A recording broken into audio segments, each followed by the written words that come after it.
रखना, A2 minus A1 और B1 और B2, ठीक है, इसका बॉक्स प्रोडक्ट क्या आ जाएगा, 0 आ जाएगा। अगर ये बॉक्स प्रोडक्ट 0 आ रहा है तो लाइंस कैसी हो जाएगी, कोप्लेनर, लाइंस कैसी हो जाएगी, कोप्लेनर। ये कंडीशन, ये 3 चीजें मैंने बताई थी पिछली क्लासेस में।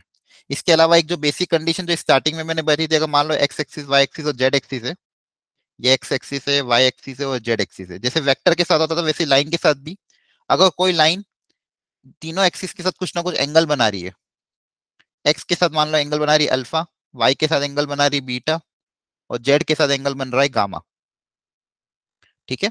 तो यहां से हम क्या निकालते थे, डायरेक्शन कोसाइन। तो इस लाइन का डायरेक्शन कोसाइन क्या आ जाता था, L comma M comma N, ये होता था इसके डायरेक्शन कोसाइन, क्या होता था डायरेक्शन कोसाइन। और इसमें रिलेशन क्या था कि L square plus M square plus N square equal to 1। और ये एल एम एन की वैल्यू क्या होती थी, अगर एक्स के साथ एंगल अल्फा है तो एल की वैल्यू कितनी होगी, कॉस अल्फा, एम की वैल्यू कितनी होती थी, कॉस बीटा, और एन की वैल्यू कितनी होती थी, कॉस गामा, ठीक है। तो cos square alpha plus cos square beta plus cos square gamma equal to क्या होगा, 1। और ये तुम्हारे एल एम एन होते थे, और इसको हम क्या बोलते हैं, डायरेक्शन कोसाइन। क्या बोलते हैं, डायरेक्शन कोसाइन। तो किसी भी वेक्टर का डायरेक्शन कोसाइन निकालने के लिए क्या तरीका था, उसको यूनिट वेक्टर में कन्वर्ट कर दो तो एल एम एन तुम उसके क्या होता है, डायरेक्शन कोसाइन। वैसे लाइन भी अगर एंगल बना रही है अल्फा बीटा गामा तो सेम रिलेशन फॉलो करेगा, तो ध्यान रखना है।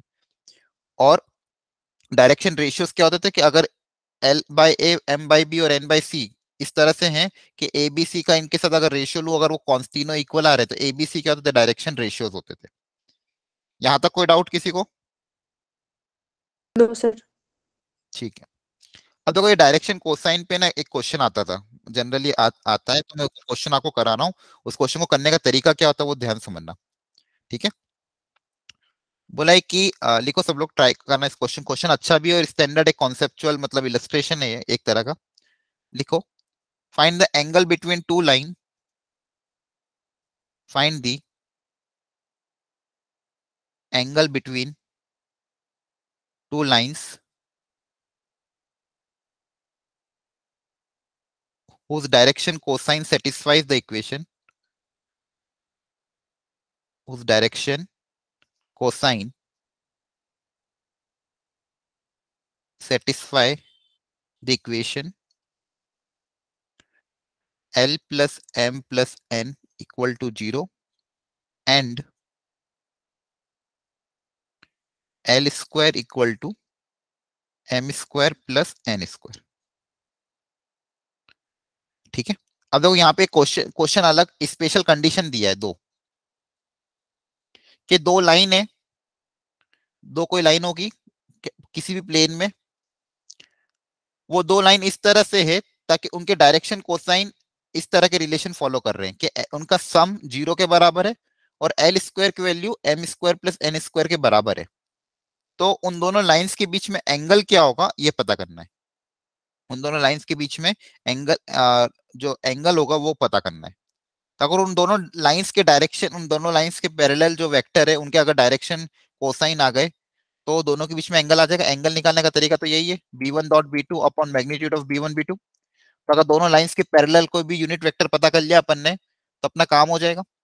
तो ऐसे टाइप के क्वेश्चन को कैसे करना है वो सोचना है, बताओ। सर ये जो डायरेक्शन रेशोज हैं दोनों अलग अलग लाइन के लिए या फिर एक ही लाइन? नहीं, ये दोनों लाइन को मिक्स फॉर्मेट में इस तरह से लिखा गया है, मतलब दोनों लाइंस मतलब के लिए जो डायरेक्शन रेशियोज है वो ये दो रिलेशन फॉलो कर रहे हैं। सर दोनों लाइनें इसको सेटिस्फाई करती हैं? हाँ, दोनों लाइन को सेटिस्फाई कर रहे हैं, मतलब L plus M plus N भी 0 है और एल स्क्वायर की value M square plus N square के बराबर है,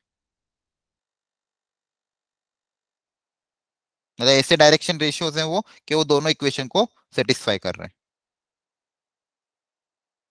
ठीक है। अब देखो ये जनरल क्वेश्चन ऐसे मिलेंगे आपको जेई में, प्रीवियस ईयर जेई में बहुत एक दो बार पूछे गए हैं और हो सकता है कि अभी रिपीट भी हो जाए। अब ऐसे क्वेश्चन को कैसे करना ध्यान समझो, मैं सिखा रहा हूँ इसको करने का तरीका। अब अपन को है ना ऐसा कोई दो दो कंडीशन, दो डायरेक्शन रेशियोज ऐसे निकालने पड़ेंगे दो लाइंस के जो इन दो इक्वेशन को सेटिस्फाई करे। अब अननोन 3 है, ठीक है, अननोन 3 है और इक्वेशन 2 है। अब देखो ध्यान से कैसे इसको अप्रोच करते हैं। तो किसी भी एक इक्वेशन से कोई वैल्यू निकाल लेते हैं सबसे पहले। जैसे मान लो पहली इक्वेशन में हमको क्या गिवन है, ध्यान से समझना सब लोग, L plus M plus N 0 दिया हुआ है, ठीक है। तो यहां से मैं बोल सकता हूँ कि जैसे एल की वैल्यू कितनी हो जाएगी, minus of M plus N, L की वैल्यू कितनी हो जाएगी, minus of M plus N. अब ये वाली एक वैल्यू अपन इसकी सेकंड इक्वेशन में पुटअप करते हैं। तो इस अगर सेकेंड इक्वेशन में पुटअप कर दूंगा तो यहाँ से इक्वेशन क्या बन जाएगा, minus of m plus n का whole square equal to m square plus n square. क्या यहाँ तक समझ में आया? मैंने क्या किया, फर्स्ट इक्वेशन से l की वैल्यू निकाल के सेकेंड इक्वेशन में पुटअप कर दी। एवरीवन यहाँ तक क्लियर है क्या? Yes hello, sir. Yes sir. सब लोग बताते रहना, ठीक है। तो m प्लस n का होल स्क्वायर ओपन करोगे तो कितना हो जाएगा, m square plus n square plus twice of mn equal to m square plus n square. अब यहाँ से m square plus n square cancel out हो जाएगा तो मेरे पास एक रिलेशन क्या आ जाएगा, 2mn इक्वल टू 0 या फिर m into n equal to 0। यहाँ तक क्लियर है? तो यस सर। एक कंडीशन मेरे पास क्या आ गई कि m into N equal to 0। अब दो चीजों का प्रोडक्ट अगर 0 आ रहा है तो यहाँ से क्या हो सकता है, या तो फिर m की 0 होगा या फिर n 0 होगा, या तो m 0 होगा या तो क्या होगा, n 0। तो केस वन अगर अपन बना लें, केस वन क्या बना लिया कि लेट m इक्वल टू 0। तो m अगर 0 आ गया तो देखो ध्यान से, m अगर 0 आ गया तो l कितना आ जाएगा, यहाँ पे m की 0 रख दोगे, ठीक है। तो m को अगर 0 रख देंगे l कितना आ जाएगा, माइनस n। l कितना आ जाएगा, माइनस n, ठीक है। तो देखो अब डायरेक्शन कोसाइन अपने पास आ जाएंगे, यहाँ से अपन डायरेक्शन कोसाइन क्या मानते हैं, एल एम एन मानते हैं, ठीक है। तो देखो उनके क्या क्या बनेंगे, एल की जगह क्या लिख देंगे, माइनस एन, एम कितना माना 0 और इसको कितना माना एन, इसको कितना माना है एन, ठीक है। तो अब ये रेशियो है, क्या है रेशियो, तो इस पूरे को अगर मैं एन से डिवाइड कर दूंगा तो रेशियो क्या क्या आ सकता है, -1, 0, 1 रेशियो है ना। इसको हम किसी कांस्टेंट नंबर से डिवाइड भी कर देंगे तो कितना आ जाएगा, देखो एन से अगर डिवाइड कर दोगे तो कितना आ जाएगा, -1, 0, 1। तो ये वो एक लाइन जो L1 हो उसका आ गया। एक कंडीशन यहाँ से ये सेटिस्फाई कर देगी। अब ये तुम रख के भी देखो, इनका सम भी 0 आएगा और L square equal to M square plus N square आएगा। अब केस टू कहां से बनेगा, दूसरी कंडीशन, दूसरी कंडीशन क्या थी, एन इक्वल टू 0। तो एन को अगर 0 रखेंगे तो यहाँ पे अगर 0 रख दोगे एन को तो एल कितना आ जाएगा, एल आ जाएगा माइनस एम। एल की वैल्यू कितनी आ जाएगी, माइनस एम। अब यहाँ से डायरेक्शन कोसाइन जो अपन एल एम एन मानते हैं वो देखो कितना आ जाएगा, एल की जगह आ गया माइनस एम, ठीक है। एल एम, एम कितना, एम को एम ही रख देंगे और एन कितना हो रहा है, 0 हो रहा है, ठीक है। तो दूसरा डायरेक्शन कोसाइन क्या आया, -1, 1, 0। तो ये तुम्हारी लाइन L2 का डायरेक्शन कोसाइन आ गया, ठीक है। तो इस तरह से आपको हमेशा दो कंडीशन देंगे, कोई ना कोई ऐसी एक आदि में इक्वेशन में आपको अप्लाई करो कि एक कंडीशन आ जाएगी, फिर बचे हुए तीनों किसी एक के टर्म्स में निकालने पड़ेंगे, क्योंकि यहाँ पे अननोन कितने, 3 है ना, तो ऐसे ही आएगा हमेशा। बचे हुए एल एम और एन की वैल्यू, मतलब बेसिकली एल और एम की वैल्यू या फिर किसी दो की वैल्यू तीसरे के टर्म्स में लिखनी पड़ेगी, और तीनों को अगर उससे डिवाइड कर दोगे तो आपके पास डायरेक्शन वो रेशियो आ जाएगा। जैसे यहाँ पे मैंने क्या किया, बचे हुए दोनों को मैंने एन के टर्म्स में लिखा, यहाँ पे तीनों को एम के टर्म्स में लिखा, यहाँ पे भी तीनों एम के टर्म्स में लिख दिए, यहाँ पे एम के टर्म्स में लिख दिया, एम से डिवाइड करा तो दोनों आ गए। तो यहाँ पे ये लाइन L1 के डायरेक्शन रेशियो कोसाइन आ गए, यहाँ पे L2 के आ गए। क्या यहाँ तक समझ में आया? Yes hello. सर। अब आपको यस। सिंपली क्या निकालना, एंगल निकालना। आप एंगल निकाल लो, एंगल तो वही, ये वेक्टर आ गए लाइंस के डायरेक्शन कोसाइन, तो इसका इसको मान लो B1, इसको मान लो B2, ठीक है। तो कॉस थीटा का फॉर्मूला अप्लाई कर देंगे। कॉस थीटा का फॉर्मूला क्या हो जाएगा, B1 dot B2 divided by magnitude of B1 B2, ठीक है। तो B1 डॉट B2 देखो, एक क्या था अपने पास, -1, 0, 1 और दूसरा -1, 1, 0। तो -1, 0, 1 आई कैप जे कैप के कैप, और दूसरा क्या था, -1, 1 और 0। इन दोनों का डॉट प्रोडक्ट ले लेंगे, यहाँ पे वो आई कैप जे कैप के कैप मैंने लिखा नहीं है, डिवाइडेड बाय मैग्नीट्यूड, मैग्नीट्यूड दोनों का कितना है, √2, ठीक है। ऊपर अगर डॉट प्रोडक्ट लोगे तो A1 A2 plus B1 B2 plus C1 C2 करोगे तो 1 आएगा, नीचे आ जाएगा 2। तो कॉस थीटा इक्वल टू 1/2, तो थीटा आ जाएगा आपका 60 डिग्री, π/3। ये आंसर है आपको, ठीक है। एक क्वेश्चन और मैं देखता हूँ, इस पे कराऊंगा अभी आपको, प्रीवियस ही कोई करा दूंगा क्वेश्चन, बस तरीका ध्यान रखो। आपको हमेशा ऐसी दो कंडीशन देंगे और उन दोनों कंडीशन को देख के आपको सोच के ये बताना होगा कि इसमें रिलेशन निकालना होगा, हमेशा ऐसा ही होगा, ध्यान रखना। कोई ना कोई इन दो कंडीशन देंगे आपको और दो कंडीशन को सोच कर ऐसा आपको रिलेशन निकालना है और पता करना है कि वो एंगल कितना होगा। क्या यहाँ तक समझ में आया? Yes sir. ठीक है। यस अब सर। ये क्वेश्चन आया था जेई 2014 में, ये सेम क्वेश्चन जो अभी आपको मैंने कराया, ठीक है, आपको इन दोनों इक्वेशन को सॉल्व करके दोनों LMN को किसी एक सिंगल टर्म्स में लिखना है और ये वैल्यू आ जाएगी। ठीक है, अब सेम क्वेश्चन 2021 में आया था, कंडीशन यही दी थी, दोनों कंडीशन यही दी थी। वापिस बता रहा हूँ ध्यान से, 2021 में क्या क्वेश्चन आया, ये बोला कि दो लाइन जिनके डायरेक्शन रेशियो एक रिलेशन को सेटिस्फाई कर रहे हैं, वो रिलेशन यही है कि L plus M minus N equal to 0 पहला relation, and L square plus M square minus N square equal to 0 दूसरा रिलेशन। ठीक है, बोला कि if the alpha is the angle between the two lines, बोला alpha is the angle between the two line, alpha जो है दोनों lines के बीच में एंगल है।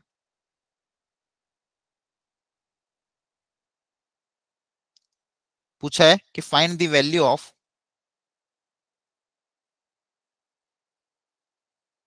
साइन की पावर 4 अल्फा प्लस कॉस की पावर 4 अल्फा।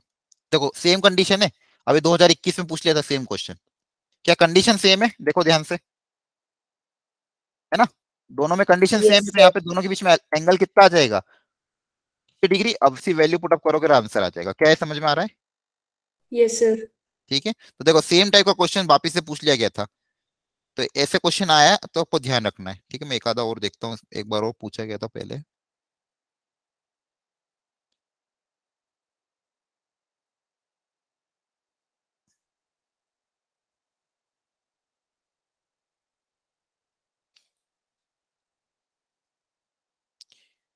वो टीपीपी में दिया हुआ है मैंने एक क्वेश्चन, तो आप उसमें ट्राई करना एक बार, जब मैं होमवर्क दूंगा टीपीपी उसमें इस टाइप का क्वेश्चन एक मैंने दिया हुआ है, तो वो वाला एक बार आप घर पे ट्राई करना।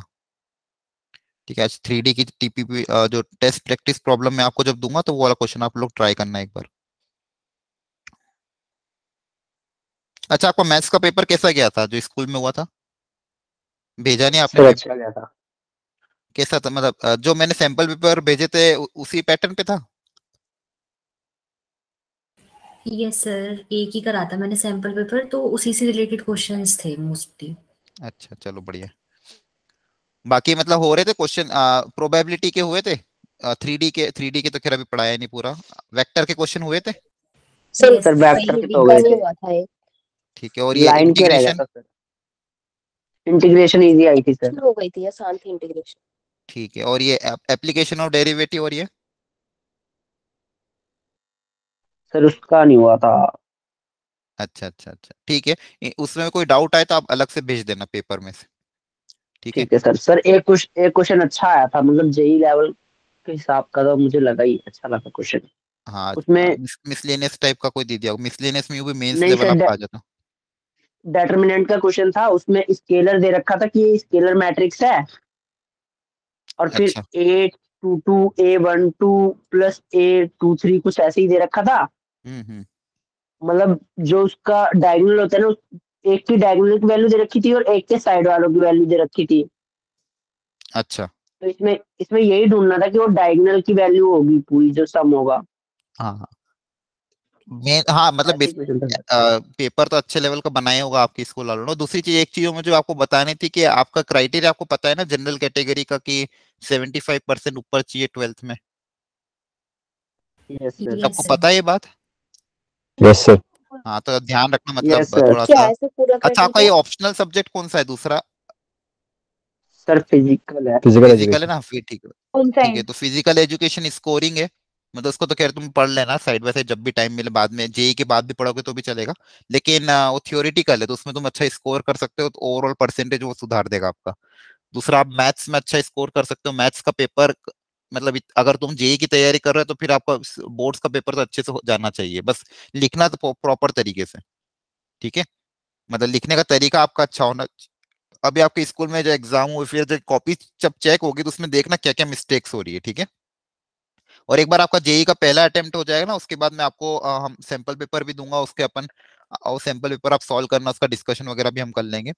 ठीक है, लेकिन आपको बस लिखने का तरीका अच्छा से आना चाहिए, तो वो लिखने का तरीका में जो जो मिस्टेक हो रही है वो अपने स्कूल टीचर की मदद से हेल्प लेना। ठीक है, अभी आपने एग्जाम दिया होगा, तो आपको जब कॉपी चेक कर या फिर आप देखने जाओगे कॉपी स्कूल की एग्जाम की, तो उसमें देख लेना आपसे कहाँ का मिस्टेक हुई है, और टीचर से डिस्कस भी कर लेना कि इस टाइप के क्वेश्चन को बोर्ड्स में किस तरह से लिखना है, जो क्वेश्चन आपको नहीं पता हो। ठीक है, बस प्रेजेंटेशन थोड़ा अच्छा रखना, लिखने का तरीका सही रखना, बाकी तो कोई इतनी बड़ी बात नहीं, आप ले आओगे 75 पर। ठीक है, अभी तो मैथ्स का तो 80 मार्क्स का ही होता है ना? Yes Yes, sir. Yes, sir. Sir. ठीक है, फिर तो ठीक, और बाकी सबका 70 होता होगा, प्रैक्टिकल होंगे। Yes sir. मैथ्स और इंग्लिश का ठीक है, 80 देखो का होता है, बाकी सारे 7। हाँ तो देखो स्कूल वाले जनरली दे देते हैं प्रैक्टिकल में मार्क्स तो 24-25 तो मिनिमम तो देते ही हैं। ठीक है, तो वहां से तो आपका थोड़ा बहुत स्कोर हो ही जाएगा, बाकी आप वो 70 मार्क्स में थोड़ा बहुत स्कोर कर लेना। ठीक है, और इतना तो आई थिंक करके जाओगे ही सही कि आपका हो जाएगा। ठीक है, 12th का सिलेबस तो वैसे भी Yes, तीनों sir. सब्जेक्ट में आपकी बोर्ड्स के पहले पहले तो पूरा फिनिश यूं भी हो रहा है। ठीक है, तो आप उसका लोड मत लेना, बस साइड बाय साइड ये ध्यान रखना कि आपको बोर्ड्स के हिसाब से भी थोड़ा बहुत देखते रहना है, मतलब लिखने का तरीका पता होना चाहिए, थियोरिटिकल जो भी चीजें जो ऑब्जेक्टिव नहीं है बाकी सब्जेक्ट में भी, वो भी थोड़ा थोड़ा ध्यान रखते रहना। ठीक है, चलो नेक्स्ट, आज थोड़ा सा स्टार्ट कर देते प्लेन के बारे में। लाइंस अभी और भी बाकी, वो बीच में मैं इंक्लूड कर लूंगा, फिर अपन लाइन और प्लेन को मिक्स भी करके क्वेश्चन करेंगे। ठीक है, चलो अब प्लेन के बारे में डिस्कस कर लेते हैं, कि जैसे कोई प्लेन है, जो आपका पेज हो गया सपोज, बोर्ड हो गया या फिर टेबल हो गई, ये सब क्या एक प्लेन है। ठीक है, अब इस प्लेन की मुझे लिखनी इक्वेशन, क्या लिखनी है? प्लेन की इक्वेशन। तो जैसे अपन ने लाइंस लाइंस के कॉन्सेप्ट को पढ़ा था, ठीक है, कि लाइंस में अपन जैसे कैसे लिखते थे इक्वेशन, बेसिक कंडीशन अप्लाई करी थी, दो कंडीशन हमको गिवन थी, उन दोनों कंडीशन को यूज करते हुए अपन ने लाइन की इक्वेशन लिख दी थी। लाइन की इक्वेशन का लिख दी थी, इसका मतलब क्या था कि एक एक्स वाई जेड में या फिर आर, जनरल वेक्टर आर के टर्म्स में एक रिलेशन ऐसा लिखा था जो उस लाइन का हर पॉइंट उसको सेटिस्फाई कर रहा था, मतलब एक ऐसा रिलेशन जो उस लाइन का हर पॉइंट इसको सेटिस्फाई करे, वही लाइन की क्या थी? इक्वेशन थी। Same case with the plane मुझे करना है, एक प्लेन है मान लो 3 डायमेंशन में, उस प्लेन की मुझे इक्वेशन लिखनी है। तो आप अच्छा पहले मुझे एक बात बताओ, आपने अगर प्लेन के बारे में थोड़ा बहुत पढ़ रखा है तो general equation of the plane, जैसे लाइन की जनरल इक्वेशन हमें पता रहती है 2D में, प्लेन की जनरल इक्वेशन कैसी दिखती है? Anyone? Sir ax plus by plus cz equal to d। हाँ very good, ax plus B Y plus C Z plus D equal to 0। ठीक है, जैसे लाइन, अब 2D में आपने देखा होगा कि लाइन की जनरल इक्वेशन क्या आती थी? Linear equation in 2 variable, ax plus B Y plus C equal to 0। वो लीनियर इक्वेशन इन 2 वेरिएबल एक लाइन को रिप्रेजेंट करती थी। वैसे general equation of the plane, किसी प्लेन की 3 डायमेंशन में जनरल इक्वेशन ये होती है, तो ध्यान रखना ax plus B Y plus C Z plus D equal to 0। Clear है? ठीक है, यस ओके। सर। अब प्लेन की इक्वेशन के लिए देखो आपको अलग अलग टाइप की कंडीशन देंगे। पहली कंडीशन ये है कि मान लो ये जो प्लेन है किसी पॉइंट से पास कर रहा है, उस पॉइंट का कोऑर्डिनेट से मान लो x1, y1, z1, या फिर इसका पोजीशन वेक्टर आपको गिवन है, मान लो इसका पोजीशन वेक्टर गिवन है, मान लो a वेक्टर। ठीक है, इस तरह से कोई है प्लेन जिसका position vector a vector given है, पॉइंट से पास कर रहा है। अच्छा, एक पॉइंट से कितने प्लेन पास हो सकते हैं? इनफिनिट। इनफाइनाइट प्लेन पास हो सकते हैं, तो मतलब इस पॉइंट से तो इनफाइनाइट इक्वेशन आ सकती है। लेकिन मुझे यूनिक प्लेन की इक्वेशन लिखनी, तो एक और कंडीशन और चाहिएगी। तो दूसरी कंडीशन उन्होंने ये दे दी है कि ये जो प्लेन है ये किसी इस वेक्टर के परपेंडिकुलर है, मतलब इस प्लेन के एक परपेंडिकुलर एक वेक्टर दे दिया जिसको हमने नाम दे दिया नॉर्मल वेक्टर। ठीक है, मतलब इस प्लेन के परपेंडिकुलर एक वेक्टर दे दिया, और उस वेक्टर के कोऑर्डिनेट से मान लो a कैप ए आई के प्लस बी जे के प्लस सी के कैप। अब मुझे ये बताओ, इस पॉइंट से पास होने वाला और इस वेक्टर के परपेंडिकुलर कितने प्लेन होंगे? देखो इस पॉइंट से पास होने वाले तो बहुत सारे प्लेन होंगे, है ना, लेकिन इस वेक्टर के परपेंडिकुलर भी और इस पॉइंट के भी पास करे, तो ऐसा क्या एक ही प्लेन होगा कि एक से ज्यादा हो सकते हैं? एक ही होगा। एक ही होगा कि देखो अगर जैसे इस पॉइंट से पास हो रहा है, तो इस पॉइंट से पास होने वाले, जैसे मान लो तुम्हारी कॉपी समझो, जैसे मान लो एक बुक है। ठीक है, एक बुक के अंदर बहुत सारे पेज है। ठीक है, एक बुक के अंदर क्या है? बहुत सारे पेज है। तो वो भी सब वो मान लो किसी किसी सिंगल पॉइंट से पास हो रहे हैं, वो सब क्या कर रहे हैं? सिंगल पॉइंट से पास हो रहे हैं। अब मान लो उनके परपेंडिकुलर कोई वेक्टर है, तो उनके परपेंडिकुलर कोई ना कोई एक सिंगल पेज ही होगा जो किसी गिवन वेक्टर के क्या होगा? परपेंडिकुलर। बाकी जितने भी पेज होंगे वो इस वेक्टर के साथ कोई ना कोई एंगल बनाएंगे, 90 डिग्री बनाने वाला एक सिंगल पेज ही होगा। 90 डिग्री बनाने वाला क्या होगा? एक सिंगल पेज ही होगा। तो यहाँ से हमने क्या देखा कि कोई भी प्लेन अगर किसी एक पॉइंट से पास कर रहा हो, किसी गिवन वेक्टर के परपेंडिकुलर है, तो एक कोई ना कोई यूनिक प्लेन होगा। अब इस प्लेन की मुझे लिखनी इक्वेशन, इस प्लेन की मुझे क्या लिखनी है? इक्वेशन। तो अगेन अगर इक्वेशन लिखनी है तो सबसे पहला पॉइंट, जैसे मैंने आपको उस दिन बताया, एक जनरल पॉइंट अज्यूम करोगे इस प्लेन में, ऐसा पॉइंट अज्यूम करना कहाँ पे भी, ताकि वो पॉइंट वो इस तरह से रिलेशन लाए ताकि वो हर पॉइंट उस प्लेन का उस रिलेशन को सेटिस्फाई करे।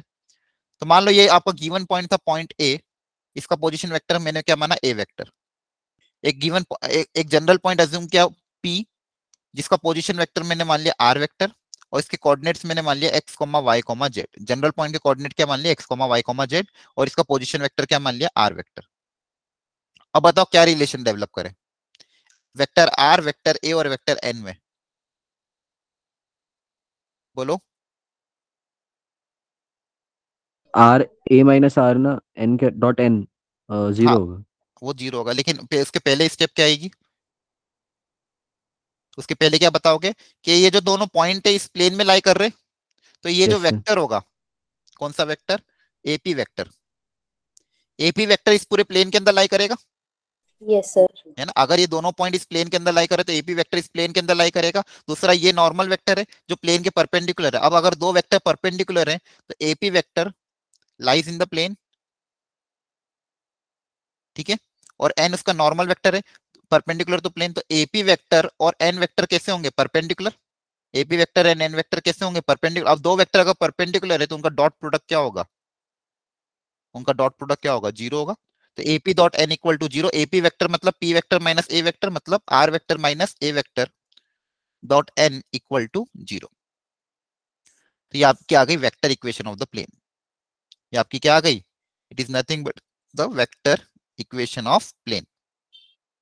Are minus A dot N equal to 0, R minus A dot N equal to 0। और दूसरा इसमें अगर इसमें वैल्यू पुटअप कर दोगे आर माइनस ए, तो आर माइनस ए करोगे तो क्या आएगा, देखो आर मतलब एक्स वाई जेड, ए मतलब X one Y one Z one.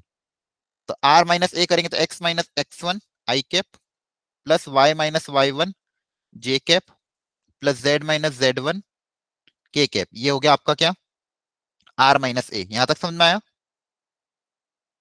Dot N, N कितना है, A I cap plus B J cap plus C K cap equal to 0।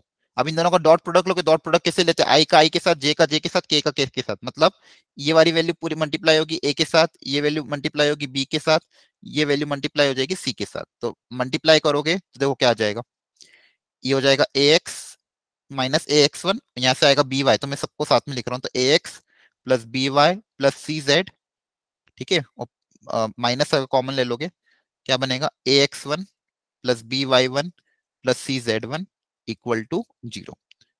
Clear है। ये कोई ना कोई कांस्टेंट होगा, अगर इसको डी मान लेंगे तो इस कांस्टेंट की वैल्यू को अगर डी मान लेंगे तो फाइनल इक्वेशन इस फॉर्मेट में आ जाएगी, A X plus B Y plus C Z plus D equal to 0, जो कि तुम्हारी क्या है, general equation of the plane. ठीक है, इसको ये कोई ना कोई कांस्टेंट होगा क्योंकि ए बी सी आपको गिवन है। नॉर्मल वेक्टर के क्या है, डायरेक्शन रेशियोस, और x1 y1 z1 क्या है, पॉइंट ऑन द प्लेन। इनका प्रोडक्ट d के बराबर है, तो ax plus B Y plus C Z plus D equal to 0। क्या है, समझ में आया। Hello, yes sir. Yes sir. अरे बाकी लोगों को चमक रहा है। मेरे लास्ट पॉइंट आपने कैसे बताया कि A X plus B Y plus C Z plus D कैसे हुआ ये। हाँ, ये समझ में आया। इन दोनों को मल्टीप्लाई करेंगे तो ऐसा कुछ बनेगा। Yes sir. ये डॉट प्रोडक्ट लेंगे तो आई का आई के साथ, जे का जे के साथ, के का के साथ, और ये ax1 plus B Y plus सी जेड वन, ये कोई ना कोई कांस्टेंट, इसको डी मान लिया। क्या मान लिया, डी। डी। तो इसको भी, इस इक्वेशन को मैंने इस तरह से माइनस, इसको पूरे को माइनस डी को मैंने, इस पूरी इक्वेशन को मैंने डी बोल दिया। तो इक्वेशन मैंने कैसे लिख दी, इस तरह से। तो ये general equation of the plane हो गई। ठीक है, ax plus B Y plus C Z plus D equal to 0, it is the general equation of the plane. और ये आपकी कार्टेशियन इक्वेशन, और ये vector equation r minus A dot N equal to 0। अच्छा, general equation of the plane में जब मैंने यहाँ पे लिखी तो यहाँ पे एबीसी क्या थे, व्हाट आर दिस एबीसी जो एक्स वाई जेड के साथ आ रहे हैं, ये जो एक्स वाई जेड के साथ एबीसी आ रही है, ये क्या है, एन वेक्टर का डायरेक्शन। हाँ, नॉर्मल वेक्टर के डायरेक्शन रेशियो। तो direction ratios of normal vector, ध्यान रखना है, बहुत इंपॉर्टेंट है।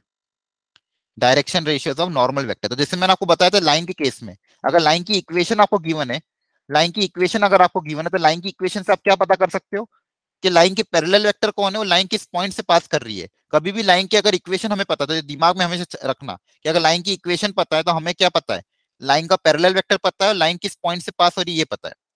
ये बेसिक कंडीशन है। और कभी भी अगर प्लेन की इक्वेशन पता है तो हमें क्या पता है कि प्लेन का जो नॉर्मल वेक्टर है उसका डायरेक्शन रेशियोज हमें पता है। प्लेन का जो नॉर्मल वेक्टर होगा उसका क्या पता है हमें, डायरेक्शन रेशियो। क्या है, क्लियर हो रहा है? सर जो लास्ट में क्वेश्चन लिखी है तो उसमें -d=0 करके आना चाहिए ना? हाँ, कांस्टेंट है ना, तो उसको प्लस डी करो या माइनस डी करो, बात एक ही। पूरे कांस्टेंट को ही मैंने डी बोल दिया। मान लो ये प्लस रख दिया और ये माइनस, इस पूरी वैल्यू को डी बोल दिया मैंने, ठीक है। ये तो मैं कोई जनरल फॉर्म लिखना था बस, इसलिए लिखा, बाकी कोई बड़ी बात नहीं इसमें। ये कोई ना कोई कांस्टेंट आएगा ना, -2 आए -3 आए, लेकिन आएगा तो कांस्टेंट ही।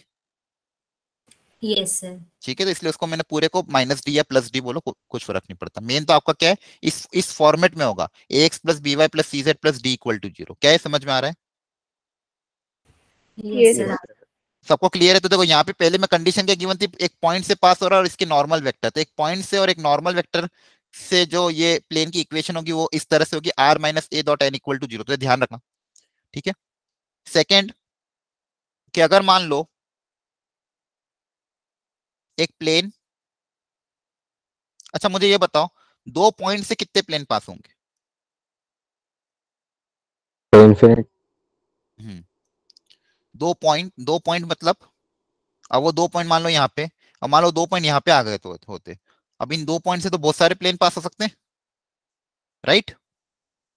Yes, sir. और Yes, sir. अगर मैं ये बात करूं कि 3 नॉन कोलिनियर पॉइंट अगर है, तो क्या 3 नॉन कोलिनियर पॉइंट से एक ही प्लेन पास हो सकता है कि एक से ज्यादा भी हो सकते हैं?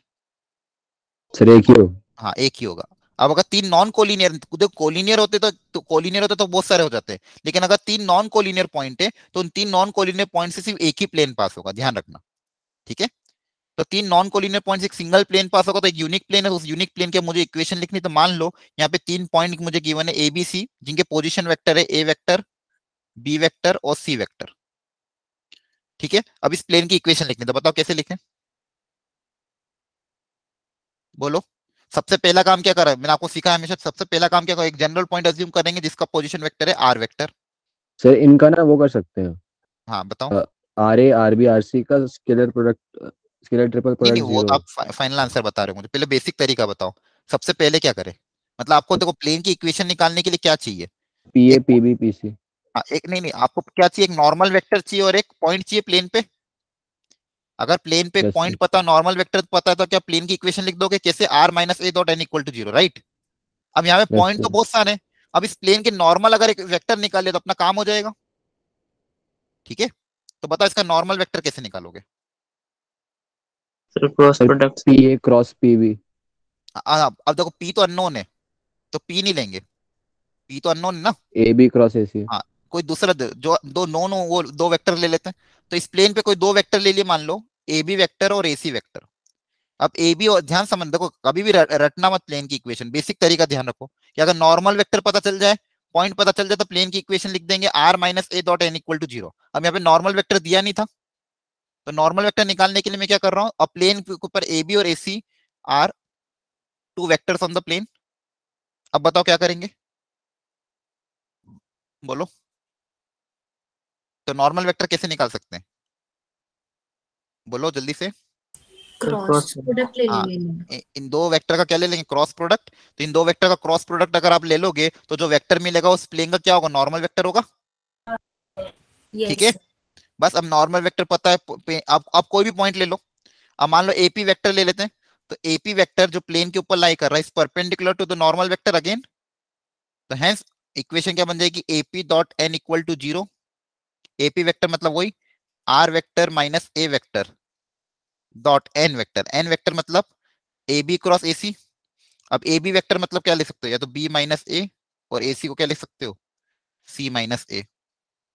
तो R minus A dot B minus A cross C minus A equal to 0। क्या ये तरीका समझ में आया? तरीका ध्यान रखना, कभी भी याद रखने की जरूरत नहीं पड़ेगी। क्या तरीका बताया मैंने, कि कैसे भी करके नॉर्मल वेक्टर पता करो। नॉर्मल वेक्टर कैसे पता करा, कि प्लेन पे जो 2 वेक्टर थे उनका क्रॉस प्रोडक्ट ले लिया तो नॉर्मल वेक्टर आ गया। अब नॉर्मल पता है, कोई भी एक पॉइंट पता, तो पॉइंट पता है, नॉर्मल पता है, इक्वेशन लिख दी। अगेन ये भी एक बॉक्स प्रोडक्ट है ना, box yes product sir. Dot और Yes, cross. sir. Yes sir. और याद रखने का तरीका भी आसान हो जाएगा, R minus A, B minus A और सी माइनस ए, ठीक है। तो ये आपके आगे vector equation of the plane, clear है? Hello, yes sir. ठीक है, यस सर। चलो यहाँ तक हो गया, समझ में आ गया। अच्छा, एक कंडीशन आपके एनसीईआरटी में आती है, वो थर्ड, कि अगर कोई प्लेन का ओरिजिन से परपेंडिकुलर डिस्टेंस दिया हो, जैसे मान लो प्लेन ऐसा कोई बना रहा हूं मैं, ठीक है, इसका ओरिजिन से परपेंडिकुलर डिस्टेंस डी पता है, ठीक है, और क्या कंडीशन देते थे, नॉर्मल देते थे ना, मेरे को ध्यान नहीं हुआ, एनसीईआरटी में था ना एक, शायद पहली कंडीशन ऐसी कुछ थी, एक नॉर्मल वेक्टर दिया था, आपको ध्यान है? सर डिलीटेड है ये वाला सर, प्लेन वाले टॉपिक। क्या हुआ, डिलीट हो गया? Yes, sir sir. Plane delete हो गया आप लोगों का? प्लेन डिलीट हो रखा था। हाँ सर। अरे बाप रे, सही में? मतलब फिर मतलब क्या फिर 3D में क्या पूछ रहे हैं वो लोग? Line. Sir back vector equation और ये लाइन वाली इक्वेशन होते हैं। मतलब आपने प्लेन के बारे में कुछ भी नहीं पढ़ रखा है No sir. स्कूल में? सर No अपनी तरफ sir. से थोड़ा सा पढ़ा था अच्छा, कुछ मेरे को काफी तो टाइम ये पहले। लग रहा था दिमाग में कि आप स्कूल में थोड़ा बहुत बेसिक पढ़ के आए हो। नहीं सर, कुछ ये प्लेन डिलीट है, पूरा डिलीट। कट है। अच्छा अच्छा अच्छा, ये फिर मैंने ये जो समझाया आपको, ये समझ में आ रहा है क्या समझा रहा हूँ मैं? Yes yes sir. यस समझ सर। में आ रहा है ना? तो ये ध्यान रखना, देखो आर माइनस से फिर तो अच्छा, मेरे को ध्यान नहीं था, डिलीट हो गया, ठीक है। तो देखो सबसे पहली कंडीशन क्या थी कि R minus A dot N equal to zero, तो ये तो बेसिक है, इसको सबको लोग ध्यान रखना कि अगर प्लेन के नॉर्मल वेक्टर पता है, प्लेन के ऊपर कोई पॉइंट पता है। अच्छा, आपको लाइन की इक्वेशन तो समझ में आ गई थी उस दिन कल? Yes sir. सबको क्लियर थी लाइन की इक्वेशन कैसे निकालना है? Yes sir. ठीक है, अब ये प्लेन की इक्वेशन में पहली कंडीशन बेसिक क्या थी, अगर कोई प्लेन किसी पॉइंट से पास करे और उसका कोई नॉर्मल वेक्टर पता हो, तो R minus A dot N equal to zero, ध्यान रखना। और general equation of the plane होगी आपकी A X plus B Y plus C Z plus D equal to zero, जहां पे जो ए बी सी है, ये बहुत इंपॉर्टेंट पॉइंट है, जहां पे जो एक्स वाई जेड का जो कोफिशिएंट है ए बी सी, ये क्या है, it is the direction ratios of the normal vector, तो ध्यान रखना। तो किसी भी प्लेन की इक्वेशन अगर मुझे पता है तो उसके डायरेक्शन रेशियोज मुझे पता है, ठीक है, ये पहली कंडीशन। सेकंड क्या कंडीशन थी, अगर कोई प्लेन 3 पॉइंट से पास कर रहा है, अब प्लेन, सेकंड क्या था, प्लेन पासिंग थ्रू 3 पॉइंट्स, तो आपको अगर 3 पॉइंट दे दें, 3 पॉइंट्स भी कैसे, non collinear, 3 non collinear points दे दें प्लेन के ऊपर, और बोले इक्वेशन निकालो, तो फिर इक्वेशन क्या आ जाएगी, again R minus A dot N equal to zero. N vector निकालने का तरीका क्या है, किसी भी 3 पॉइंट में से दो दो वेक्टर बना लो, उन दो वेक्टर का क्या कर दो, क्रॉस प्रोडक्ट, उन दो वेक्टर का क्रॉस प्रोडक्ट कर दोगे तो नॉर्मल वेक्टर आ जाएगा। क्लियर है एवरीवन? यहां तक सबको क्लियर है? ठीक है। एक थर्ड कंडीशन भी और होती है कि मान लो अगर ओरिजिन से परपेंडिकुलर डिस्टेंस आपको डी दिया हुआ है, और दूसरा दिया है कि इसके नॉर्मल वेक्टर कोई पता है, मान लो, ठीक है, तो बोला है कि आप प्लेन की इक्वेशन क्या होगी ये पता करना है।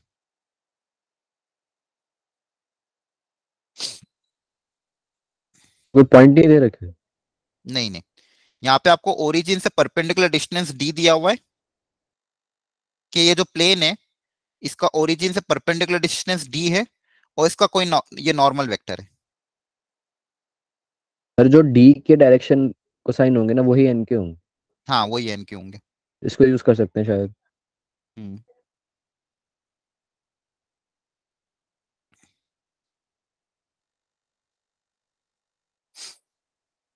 देखो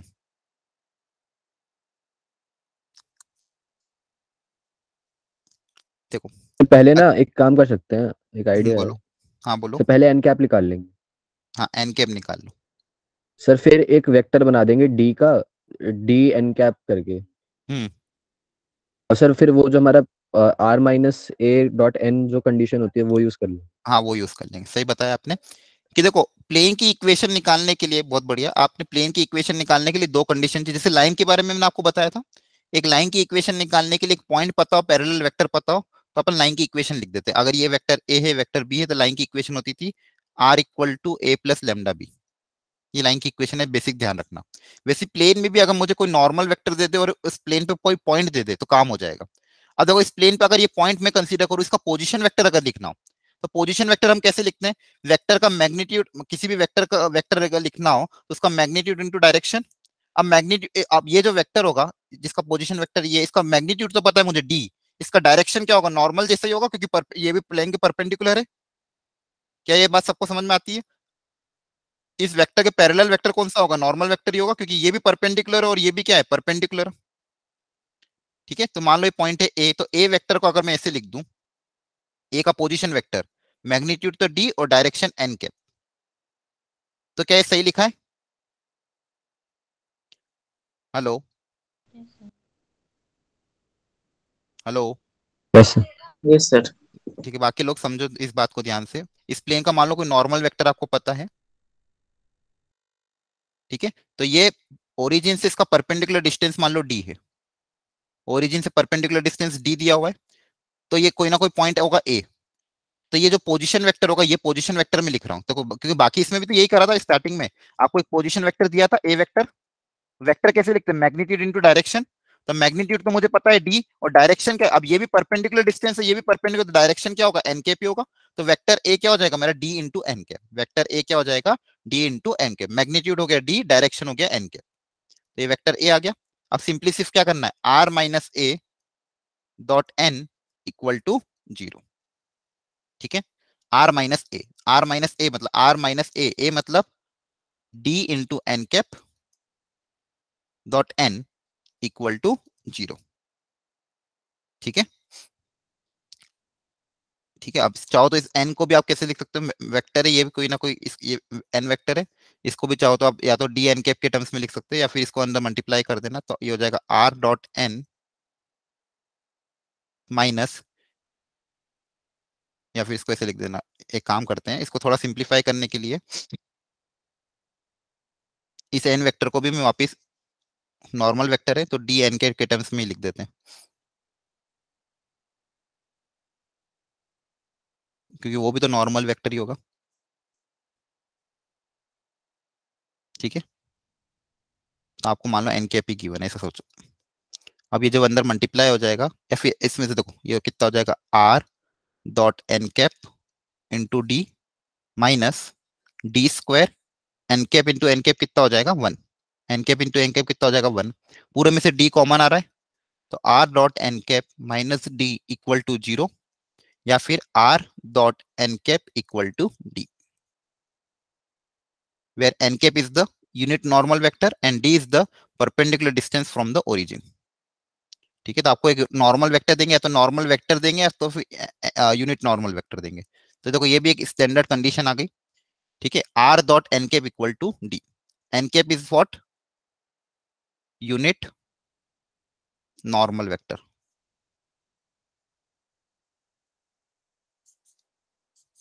ठीक है।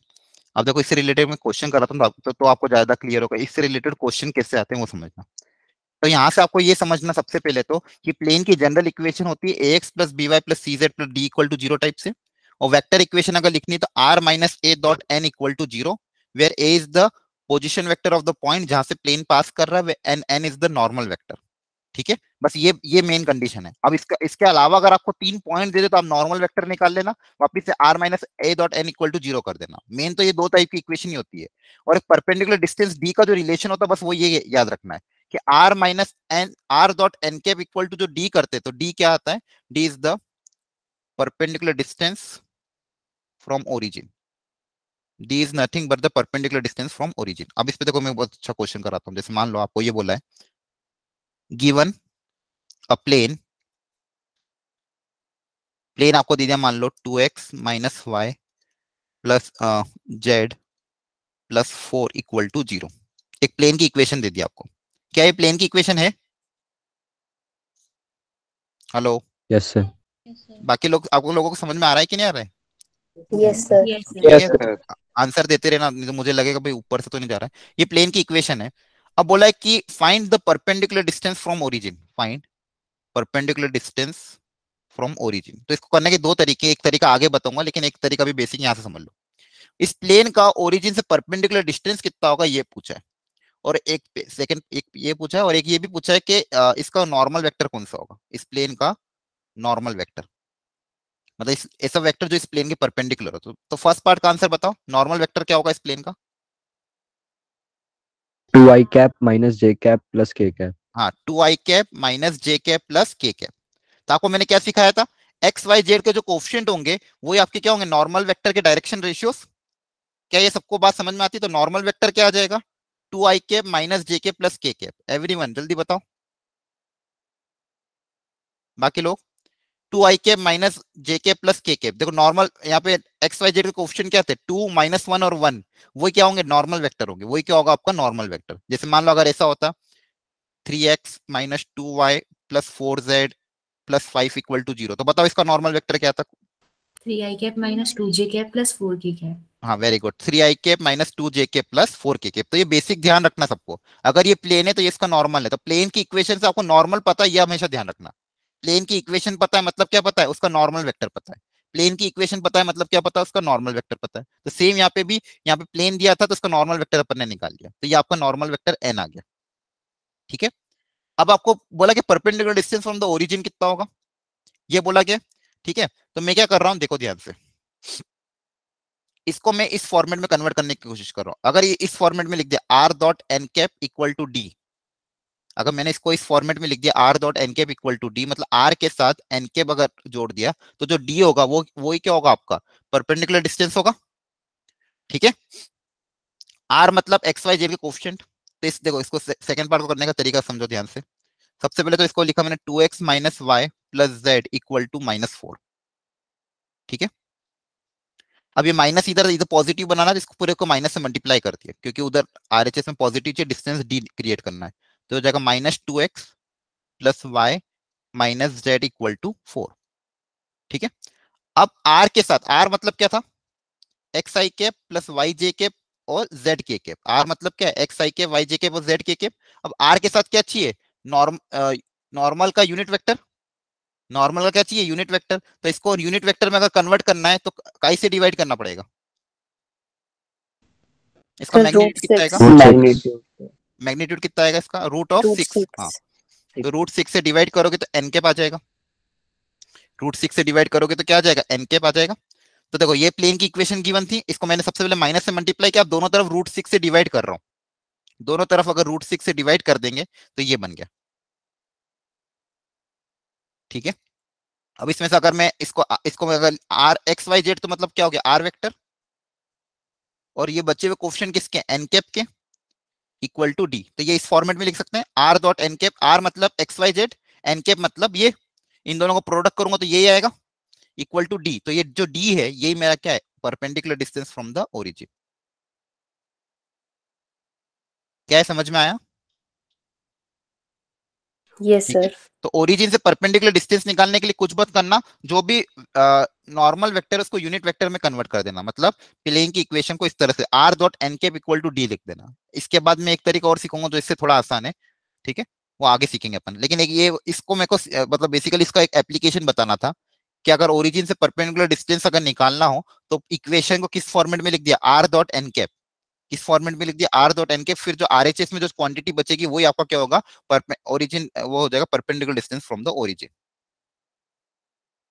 Is it clear. Yes sir. Sir हाँ बोलो।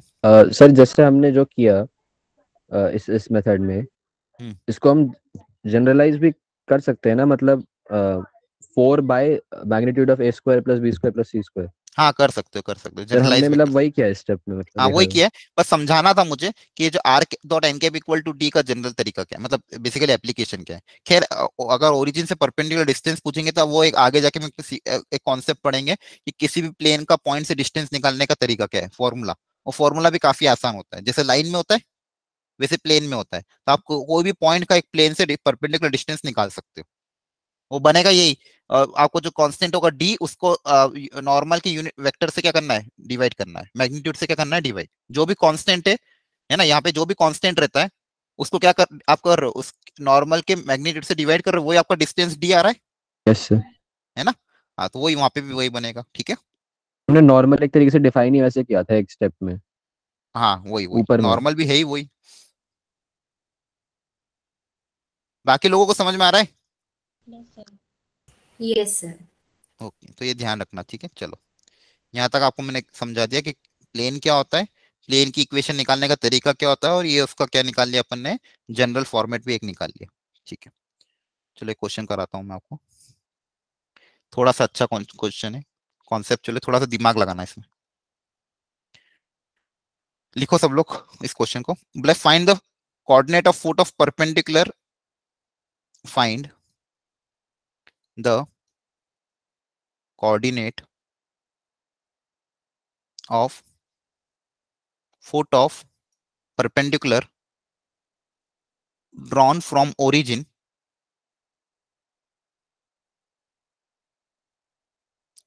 find the coordinate of foot of perpendicular drawn from origin to the plane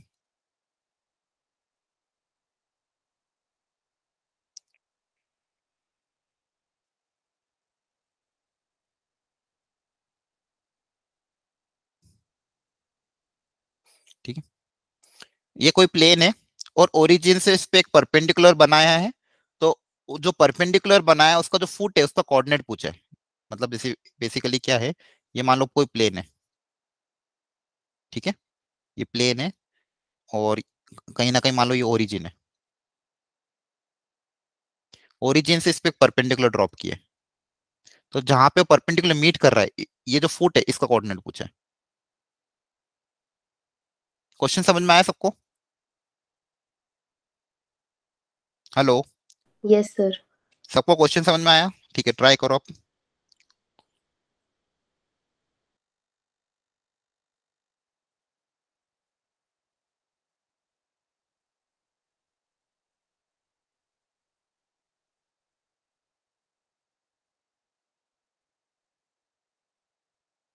इसका 12 i cap minus 18 j cap plus 24 k cap ऐसा आ रहा है अपॉन 29। कोऑर्डिनेट बताना है, कोऑर्डिनेट,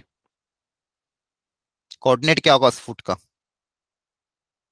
12/29। हाँ, 12/29। सही है। हाँ सही है, तो फिर माइनस 18/29 24/20। 24/29।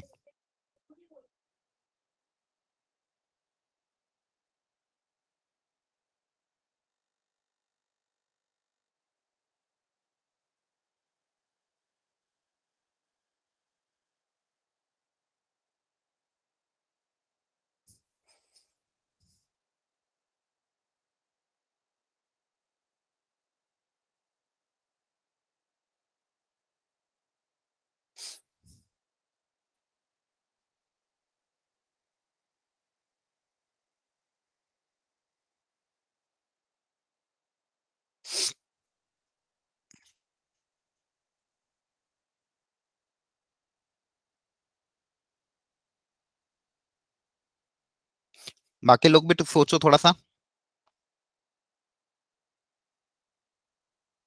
देखो अभी आपने जो मैंने बताया था आपको, अभी इसका जब डेरिवेशन कराया था तो मैंने आपको क्या बताया था, अगर मान लो ये डिस्टेंस है d, ठीक है, ये डायरेक्शन है n कैप, जिसका पोजीशन वेक्टर आपको क्या बताया था, d n कैप बताया था, याद है सबको?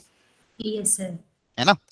तो अगर और देखो पोजीशन वेक्टर अगर पता चल जाएगा इसका, तो इसके कोऑर्डिनेट्स पता चल जाएंगे। जैसे मान लो अगर मैं बोलता हूँ कोई वेक्टर है, मैं अगर आपको ये बोलता हूँ कोई वेक्टर जिसका पोजीशन वेक्टर है 2i cap plus 3j cap plus 4k cap, तो इसके कोऑर्डिनेट्स क्या होंगे? बोलो, 2 3 4 होंगे, 2 3 4। 2 3 4। है ना? तो सेम वे यहाँ पे भी अगर ये अपन ने ये पोजीशन वेक्टर पता कर लिया, ये वाला डी एन कैप, तो जो एक्स आई जे के कोफिशिएंट होंगे वो इसके क्या होंगे, कोऑर्डिनेट्स होंगे। और अभी आपको सिखाया था डी एन कैप निकालने का तरीका क्या है, कांस्टेंट को डिवाइड कर दो उसके मैग्नीट्यूड से, यस सर, आ गया ये वाला। है ना? तो देखो ये हो जाएगा, जो अभी 2x minus 3y plus 4z equal to क्या लिख देंगे, 6 लिख देंगे। अब ये नॉर्मल वेक्टर क्या है यहाँ पे, 2i cap 2i cap minus 3j cap plus 4k cap. Very good. तो इसका मैग्नीट्यूड कितना आ रहा था, √29। 29। तो √29 से इसको अगर डिवाइड कर देंगे तो इसका ये नॉर्मल वेक्टर आ जाएगा, ठीक है। तो दोनों तरफ क्या कर देंगे, √29 से डिवाइड कर देते हैं,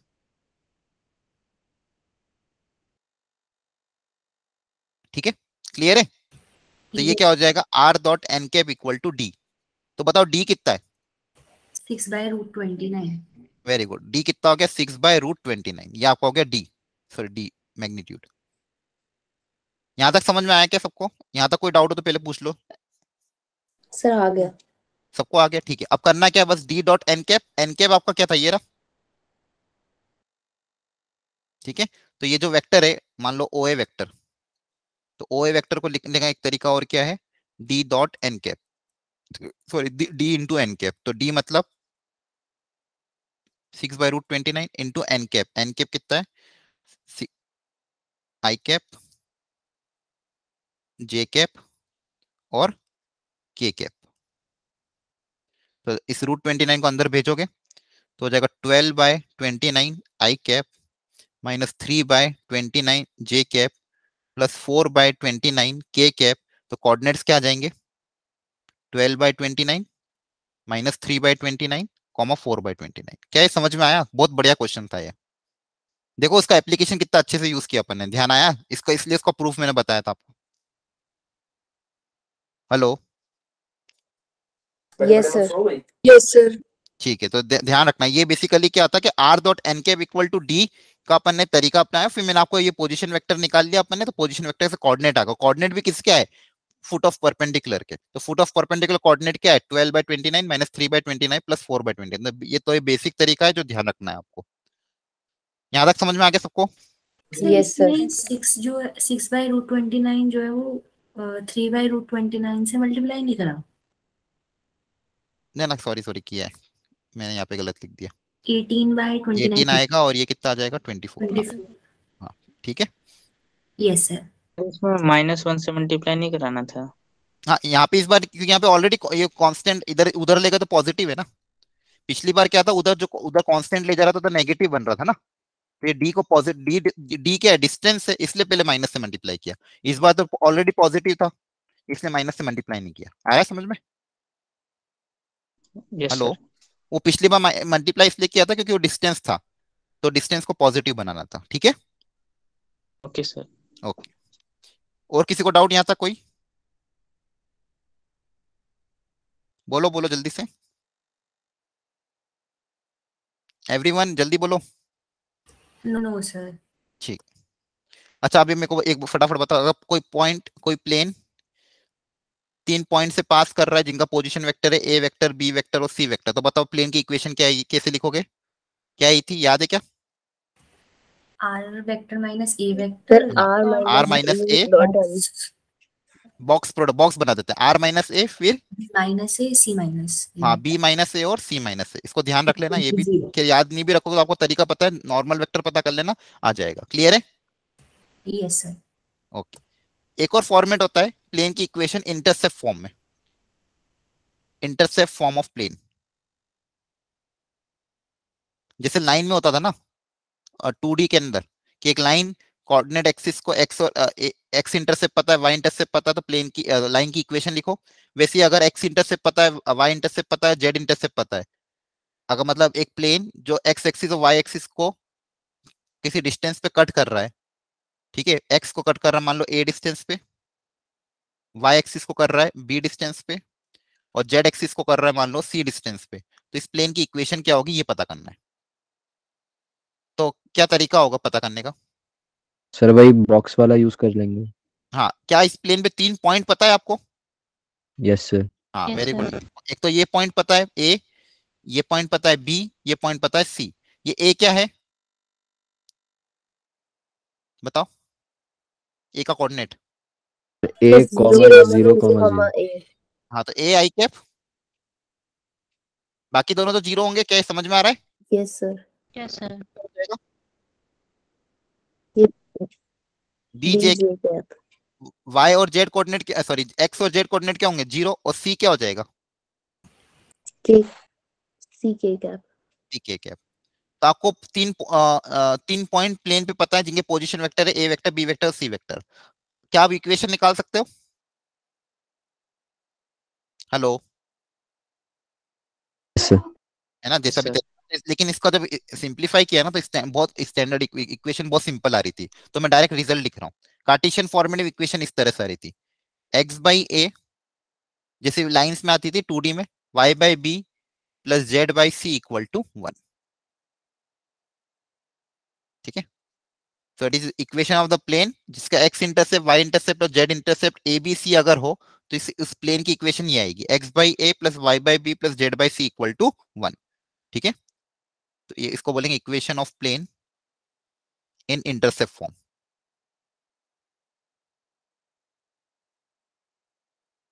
ध्यान रखना एबीसी क्या है यहाँ पे, बोलो एबीसी क्या है? इंटरसेप्ट। इंटरसेप्ट है, एक्स इंटरसेप्ट, वाई इंटरसेप्ट और जेड इंटरसेप्ट। ठीक है, चलो अब मुझे बताओ, जैसे मान लो क्वेश्चन बता दो कि find the equation of the plane whose x intercept is 2, y intercept is 5, z intercept is 4। तो बता प्लेन की इक्वेशन क्या होगी? x by x 2 upon plus 2 y y by by 5 हाँ, x upon 2 plus y by y by 5 प्लस plus z by 4 z by 4 4 equal to 1। equal to अच्छा, इसका 1। Normal vector बताओ, बोलो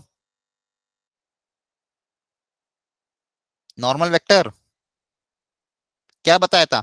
एक्स वाई जेड का coefficient, x का coefficient कितना है? 1 by 2 1/2 है ना, सब लोग ध्यान से देखो, एक्स का कोफिशिएंट कितना है? 1/2 है, तो क्या आएगा? 1 by 1/2 2 I cap I plus cap 1 by 5 j cap 1/5 J cap plus 1 by 4 की 1/4 cap। के कैप। ध्यान रखना, ये नॉर्मल वेक्टर हो जाएगा, ये प्लेन की इक्वेशन हो जाएगी। ठीक है, यहां तक समझ में आ गया? Yes sir। ओके, तो ये ध्यान रखना, बेसिक कॉन्सेप्ट।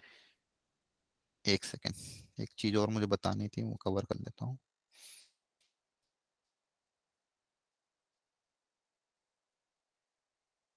अच्छा, आपको फैमिली ऑफ लाइंस पता है? फैमिली ऑफ लाइंस क्या होता था? लाइंस में अगर थोड़ा बहुत ध्यान हो, पढ़ाओ कभी। ठीक है, चलो कोई बात नहीं। मतलब बहुत सारी लाइंस को फैमिली लाइंस बोल देते हैं। हाँ, family of line, family of circle, है ना। अब देखो होता क्या था, family of line, family of circle, मतलब बेसिक कॉन्सेप्ट में बता रहा हूँ, जैसे समझो। इस मान लो 2 लाइन गिवन है, लाइंस के केस में पहले 2D में समझाता हूँ, L1 और L2 दो लाइन से। सब लोग ध्यान समझना, फैमिली ऑफ कर्व का मतलब क्या होता है, मैं हल्का पूरा डिटेल में नहीं जाऊंगा, बस हल्का सा कॉन्सेप्ट बताऊंगा। फिर आपको मैं जब जनवरी में जब अपन पढ़ेंगे तब अपन स्ट्रेट लाइन और सर्कल पढ़ के जाएंगे। अच्छा, एक चीज और, अगर अपने पास टाइम बच गया, सबसे पहले तो मैं 11 का अलजेब्रा कवर करूंगा, अगर टाइम बच गया कोऑर्डिनेट्स के लिए, तो आपके लिए भी यही प्रिफरेबल रहेगा कि आप स्ट्रेट लाइन और सर्कल कर लेना, ठीक है। और अगर कोनिक सेक्शन में कुछ करना था, सिर्फ उसमें टेंजेंट की इक्वेशन करके चल जाना, ज्यादा डीप में मत जाना बिल्कुल भी, क्योंकि टाइम इतना मतलब नहीं इन्वेस्ट करने से। अगर आपको कोऑर्डिनेट ज्योमेट्री करना है तो स्ट्रेट लाइन सर्कल कर लेना, और कोनिक सेक्शन में सिर्फ टेंजेंट की इक्वेशन कर लेना, इतना बहुत रहेगा। जो स्टैंडर्ड तीनों कर्व होंगे उसमें जो टेंजेंट की इक्वेशन कैसे निकालते हैं वो तरीका से समझ लेना, और थोड़ी बहुत बेसिक प्रॉपर्टी, ठीक है। वो मैं आपका लेक्चर लेके मैं आपको पढ़ा भी दूंगा, ठीक है। जो काम काम का सिर्फ उतना ही पढ़ना है, ठीक है। तो जिसने अगर मान लो कोऑर्डिनेट ज्योमेट्री बिल्कुल भी नहीं कर रखी हो, जो सोच रहा है करने का, तो वो अभी मत करना, मैं उसको करवा दूंगा आपको जनवरी में ही, ठीक है। तो उसको बाद के लिए छोड़ देना। अभी आपका टारगेट यही रखना, आप लोग के 12th के टॉपिक निपटा लो सारे, कैलकुलस निपटा लो सबसे अच्छा, ठीक है। चलो, अब ये L1 और L2 मान लो 2 लाइन है जो किसी ना किसी पॉइंट पे इंटरसेक्ट कर रही है। अब इस पॉइंट से कितनी लाइन पास हो सकती है? इस पॉइंट से बहुत सारी लाइन पास हो सकती है ना। एक पॉइंट से बहुत सारी लाइन पास हो सकती है, तो इन सारी लाइंस को क्या बोलूंगा मैं? They are the family of lines. ये L1 और L1 और L2 जो 2 लाइंस है, इनकी फैमिली में बिलोंग करेगी, मतलब इन दोनों की पॉइंट ऑफ इंटरसेक्शन से पास होने वाली जितनी भी लाइंस है उनकी फैमिली ऑफ लाइन रहेगी, ठीक है। एक ही हो गया। सर्कल के केस में अगर समझना हो तो मान लो 2 सर्कल हैं, वो इस तरह से इंटरसेक्ट कर रहे हैं। अब 2 सर्कल इंटरसेक्ट कर रहे 2 पॉइंट पे, तो अगेन 2 पॉइंट से इनफाइनाइट सर्कल पास हो सकते हैं। एक सर्कल ये हो गया, एक सर्कल ये हो गया, एक सर्कल ये हो गया, एक सर्कल ये हो गया। इन 2 पॉइंट से बहुत सारे इनफाइनाइट सर्कल पास होंगे, तो जितने भी इनफाइनाइट सर्कल है, ठीक है, ये सब क्या हो गए?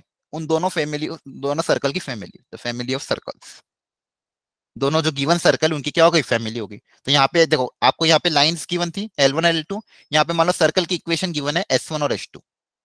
तो इन सब फैमिली की अगर जनरल इक्वेशन लिखनी है, मतलब ऐसी इक्वेशन जो दोनों को सेटिस्फाई करे, तो लाइंस की इक्वेशन लिखने का तरीका होता है, फैमिली ऑफ लाइन की इक्वेशन लिखने का तरीका होता है L1 plus lambda L2 equal to 0। L1 plus lambda L2 equal to 0। और फैमिली ऑफ सर्कल अगर लिखना है, सर्कल एक मान लो, एक सर्कल जिसकी इक्वेशन S1 मैंने मान ली, दूसरे सर्कल गिवन सर्कल की इक्वेशन S2 मान ली, तो यहाँ की सर्कल की इक्वेशन आ जाएगी S1 plus lambda S2 equal to 0। ये फैमिली ऑफ सर्कल हो जाएगा, ठीक है। अब देखो यहाँ पे अलग अलग वैल्यू ऑफ लैम्डा की, अब देखो यहाँ पे अगर मैं ये दोनों लाइन इस पॉइंट से पास कर रही है, तो दोनों के दोनों इसको क्या करेगी? सेटिस्फाई करेगी। तो यहाँ पे अगर इनके कोऑर्डिनेट्स रखूंगा तो ये 0 इक्वल टू 0 आएगा। मतलब बेसिकली क्या है कि लैम्डा की अलग अलग वैल्यू के लिए मुझे अलग अलग लाइन मिलेगी, यहाँ पे भी लैम्डा की अलग अलग वैल्यू के लिए अलग अलग सर्कल मिलेंगे। लेमडा की इनफाइनाइट वैल्यू के लिए इनफाइनाइट सर्कल मिलेंगे, और वैसे भी देखो इस सर्कल बहुत सारे, तो अलग अलग वैल्यू ऑफ लेमडा के लिए मुझे अलग अलग टाइप के क्या मिलेंगे, सर्कल मिलेंगे। और वो सर्कल कौन से होंगे, जो इन दोनों गिवन सर्कल के पॉइंट ऑफ इंटरसेक्शन से पास हो रहे हैं। यहाँ पे भी मेरे को लाइंस कौन सी मिलेगी, वो लाइन जो दोनों लाइन के इंटरसेक्शन से क्या हो रही है, पास हो रही है। क्या है, समझ में आ रहा है? Yes sir. यस सबको समझ में आया? अब देखो इसको मिक्स भी कर देते हैं। जैसे मान लो ये सर्कल हो गया, एक लाइन हो गई, एक सर्कल और लाइन, एक लाइन गिवन है आपको एल और सर्कल गिवन है मान लो एस। अब लाइन और सर्कल अगेन 2 पॉइंट पे इंटरसेक्ट कर रहे हैं। अब इन 2 पॉइंट से भी बहुत सारी सर्कल पास हो रहे हैं, इन 2 पॉइंट से भी क्या हो रहे हैं, बहुत सारे सर्कल पास हो रहे हैं। तो उन सारे सर्कल की फैमिली ऑफ इक्वेशन अगर मुझे लिखनी है तो फैमिली ऑफ इक्वेशन अगेन कैसी हो जाएगी, S plus lambda L equal to 0, S plus lambda L equal to 0। तो इसको बोलते हैं अपन family of line, family of circle. ठीक है, मतलब अलग अलग वैल्यू ऑफ लेमडा के लिए मुझे अलग अलग इक्वेशन मिलेगी। अब सेम चीज मुझे सीखनी है प्लेन्स में। फैमिली ऑफ प्लेन क्या होता है, ध्यान से समझना इस चीज को। फैमिली ऑफ प्लेन्स का मतलब क्या होता है, देखो जैसे मान लो 2 प्लेन है, एक प्लेन ये रहा, ठीक है, और एक और प्लेन जो इसी को इंटरसेक्ट कर रहा है, एक प्लेन ये बना दिया। ये दोनों प्लेन किसी कोई एक कॉमन लाइन पे इंटरसेक्ट कर रहे हैं। अब मुझे ये बताओ, अब ये दोनों प्लेन जिस लाइन पे इंटरसेक्ट कर रहे हैं, इस लाइन से कितने प्लेन और पास हो सकते हैं? इनफिनिट। इनफाइनाइट हो सकते हैं। जैसे तुम्हारी जो बुक हो गई वो तो एक तरह का यही होगी, फैमिली ऑफ प्लेन ही तो हो गई, बुक की तो हो गई। देखो इस लाइन से इनफाइनाइट प्लेन पास कर सकते हैं। क्या ये सबको ये बात समझ में आती है? Yes sir. है ना, इस लाइन से इनफाइनाइट प्लेन पास करेंगे, ठीक है, बहुत सारे प्लेन पास करेंगे। तो आपको 2 प्लेन गिवन है, मान लो एक प्लेन है आपका गिवन P1, ये प्लेन की इक्वेशन P1 मान ली मैंने, दूसरे प्लेन की इक्वेशन मान ली P2, ठीक है। तो इन P1 और P2 के इंटरसेक्शन से पास होने वाले जितने भी प्लेन्स होंगे उन सबको हम क्या बोलेंगे, फैमिली ऑफ प्लेन। क्या बोलेंगे उनको, फैमिली ऑफ प्लेन। तो उन सब फैमिली ऑफ प्लेन की इक्वेशन बताओ क्या आएगी, बोलो। अगर P1 P2 आपके 2 गिवन प्लेन है तो इन दोनों पॉइंट्स के P1 line of plus intersection lambda से पास होने वाली lambda प्लेन, हाँ क्या बताओ, P1 P1 P1 plus plus lambda lambda P2 equal to 0. equals to P1 0. Plus lambda P2 equal to 0। Very good, बस इतना सा ध्यान रखना, ठीक है। तो family of line, family of curve कहीं पे भी आए, लाइंस में अगर आएगा तो ऐसे L1 plus lambda L2 equal to 0, circle में आएगा तो S1 plus lambda S2 equal to 0, line और सर्कल आ गया तो ये आ जाएगा। 2 प्लेन आ गए तो P1 plus lambda P2 equal to 0। तो ये हो गया आपका फैमिली ऑफ प्लेन। अब देखो जो फैमिली ऑफ कर्व पे जब भी क्वेश्चन आते तो कभी भी आपको ये नहीं मेंशन करेंगे कि इसमें इस क्वेश्चन में आपको फैमिली ऑफ प्लेन अप्लाई करना हो। आपको क्वेश्चन को देख के समझना होगा कि यहाँ पे फैमिली ऑफ प्लेन अप्लाई हो रहा है। जनरली देखो सर्कल में कैसे क्वेश्चन आएंगे कि 2 सर्कल गिवन है, the two a circle passing through the intersection of 2 given circle and whose center is this. Find the equation of the circle passing through the intersection of 2 given circle. या फिर find the equation of the circle passing through the intersection of a given circle and a line. ठीक है, तो इस तरह के question जब भी आएंगे तो आपको दिमाग में रखना, अरे यहाँ पे फैमिली ऑफ सर्कल यूज हो सकता है। क्योंकि यहाँ पे देखो फायदा क्या होता है, अननोन सिर्फ एक ही है लैम्डा। अगर लैम्डा पता चल जाएगा किसी भी गिवन कंडीशन से तो आपको उस सर्कल की इक्वेशन पता चल जाएगी। ठीक है, यहाँ पे भी अगर 2 प्लेन से पास होने वाला कोई भी एक प्लेन है और वो जो इस पॉइंट से पास कर रहा है तो उसकी इक्वेशन निकालो। तो अगेन फैमिली ऑफ प्लेन लिख देना P1 plus lambda P2 equal to 0, और वो लिखने के बाद फिर आप लैम्डा पता कर लेना जो भी क्वेश्चन में गिवन कंडीशन होगी। क्या है, समझ में आ रहा है? Yes sir. ठीक है, एक सेकेंड, एक चीज और मैं बताता हूँ आपको। अरे वैसा ऐसा हो क्यों रहा है? क्या? अच्छा, ये हो क्यों चलो। रहा है वो समझाता हूँ, ठीक है। इसको लाइन से समझो। जैसे मान लो एग्जाम्पल ले लें, 2x plus 3y minus 5z, sorry line लेना है ना, 2D में लाइन लेके समझाता हूँ आपको। 2x plus 3y minus 2x plus 3y equal to मान लो कोई 5 ले लिया, और x plus y equal to मान लो 8 ले लिया। ठीक है, यहाँ तक क्लियर है? Yes sir. है ना। अब ये दोनों लाइन किसी ना किसी पॉइंट पे इंटरसेक्ट कर रही है। अब इस पॉइंट से बहुत सारी लाइन मेरे पास होगी, इनफाइनाइट लाइंस। ठीक है, अब अब देखो ये जो पॉइंट है ये ऐसा पॉइंट है जो इस लाइन को भी सेटिस्फाई कर रहा है और इस लाइन को भी सेटिस्फाई कर रहा है। मतलब इस पॉइंट का जो भी कोऑर्डिनेट होगा x1, y1, वो अगर मैं इसमें रखूंगा तो भी वैल्यू LHS RHS बराबर आएंगे, और इसमें रखूंगा तो भी LHS RHS क्या होंगे, बराबर। मतलब बेसिकली दोनों लाइन को सेटिस्फाई, मतलब L1 यहाँ पे L1 लाइन क्या मानेंगे, L1 लाइन कितनी हो जाएगी आपकी 2x प्लस 3y माइनस 5, ये आपकी लाइन L1 हो गई। और L2 लाइन क्या हो जाएगी, x plus y minus 8 equal to 0, ये आपकी लाइन L2 हो गई।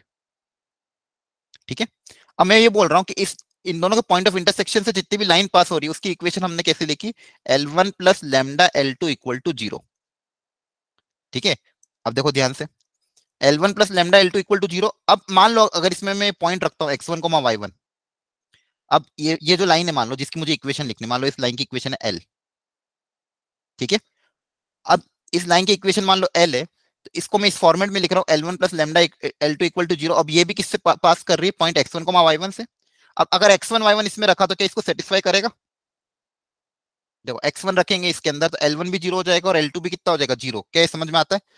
x1 y1 अगर मैं इस इक्वेशन में रखूं, ये इक्वेशन है क्या, देखो ध्यान से, 2x plus 3y minus 5, L1 की वैल्यू रख दी, plus lambda x plus y minus 8, ये L2 की वैल्यू रख दी इक्वल टू 0। ठीक है, अब क्या इसमें x1 y1 मेरा सेटिस्फाई करेगा, ये बताओ। अगर इसमें मैंने x1 y1 रखा तो क्या ये 0 आएगा? यस सर, तो दोनों आएगा कि नहीं इंडिविजुअली आएगा? 0 हो जा रही है ना, क्योंकि देखो ये भी 0 है और ये भी क्या हो जाएगा, 0। मतलब है। यस x1 सर, y1 इसको सेटिस्फाई कर रहा है। ठीक है, यस सर, और ये एक linear equation in two variable ही है, तो मतलब ये कोई ना कोई लाइन होगी जो x1 y1 से पास कर रही है। अब लैम्डा यहाँ पे क्या कांस्टेंट है, आर्बिट्री कांस्टेंट। अब अलग अलग वैल्यू ऑफ लैम्डा के लिए मुझे क्या मिलेगी, अलग अलग लाइन मिलेगी जो कहां से पास कर रही है, x1 y1 से। ठीक है, क्योंकि यस देखो सर, x1 y1 इसको और इसको दोनों का कर रहा है, सेटिस्फाई कर रहा है। x1 y1 मतलब कौन सा पॉइंट, ऐसा पॉइंट जो दोनों का क्या इंटरसेक्टिंग पॉइंट है। तो यहाँ पे अगर मैं x1 y1 रखूंगा तो ये भी 0 हो जाएगा, ये भी 0 हो जाएगा। तो बेसिकली मैंने क्या कर दिया, एक ऐसी इक्वेशन पता कर लिया, एक ऐसा एक रिलेशन लाइन पता कर लिया जो इस पॉइंट से क्या कर रहा है, पास कर रहा है। ठीक है, खुद ही लाइन बना दी जो हाँ सेटिस्फाई कर। खुद ही लाइन बना दी L1 प्लस लैम्डा L2 मान के। ठीक है, सेम केस यहाँ पे वही किया। ठीक है, यहाँ पे भी अगर मैं ये पॉइंट रखता हूँ या ये पॉइंट रखता हूँ तो वो इसको सेटिस्फाई करेगा। ठीक है, दो पॉइंट से पास होने वाले सर्कल सारे मिल जाएंगे, फिर एक पर्टिकुलर वैल्यू ऑफ लैम्डा के लिए कोई एक यूनिक सर्कल मिल जाएगा। ठीक है, तो इसलिए अपन ने क्या बोल दिया, इसको एक जनरल फैमिली बोल दिया, बेसिकली एक फैमिली बोल दिया क्या, कि इन पॉइंट से पास होने वाली जितनी भी लाइंस उसको क्या बोल दिया, एक फैमिली बोल दिया। क्लियर है? यस सर, ओके, चलो तो ये हो गया आपका फैमिली ऑफ प्लेन। अब इस पे एक क्वेश्चन मैं करा रहा हूँ बस वो लास्ट, फिर आप अपनी पढ़ाई कर लेना, ज्यादा देर नहीं रोक रहा हूँ, बस थोड़ा सा एक क्वेश्चन करा दूंगा ताकि आपको क्लियर हो जाएगा कि इसका यूज कैसे करना है। 1 मिनट बस, और आपका थोड़ा सा जो आज के लिए छोटा सा होमवर्क भी हो जाएगा तो वो भी आप घर पे ट्राई कर लेना। सर हाँ बोलो। सर एक बार इसकी रिकॉर्डिंग भी सेंड कर देना ग्रुप में ताकि दोबारा देख ले। ठीक है हाँ, रिकॉर्डिंग का मैं आपको मैथ्स का एक वो भेज दूंगा प्लेलिस्ट भी, जिसमें पुरानी भी सब अवेलेबल है। एक दो बच्चे ने पूछा भी था, मैं भूल गया था। ठीक है, आपके पास नहीं है कि मैथ्स की प्लेलिस्ट की वो? सर सर प्लेलिस्ट है। तो है पर उसमें अभी अपडेट नहीं होगी ना आज शाम तक ये। आज तो नहीं होगी ये, तो क्या एक्चुअली इसमें टाइम लगेगा। अब जैसे ये भी अभी रिकॉर्ड होगा ना, तो ये रिकॉर्डिंग की लिंक भी जनरेट होते हुए 1-1.5 घंटा लगता है। गूगल मीट पे जैसे अपन क्लास लेते हैं, 1.5 घंटे बाद मुझे लिंक मिलेगी। ठीक है सर वो, जब हो हाँ तो सेंड कर देना प्लीज। हाँ मैं सेंड कर दूंगा, पर मैं आपको ट्राई करूंगा यूट्यूब वाली लिंक ही सेंड कर दूँ। बाकी अगर वो नहीं आई तब तक आपको ये लिंक सेंड कर दूंगा, आप इससे देख लेना। Okay sir. ओके, देखो बोला कि फाइंड दी, एक second,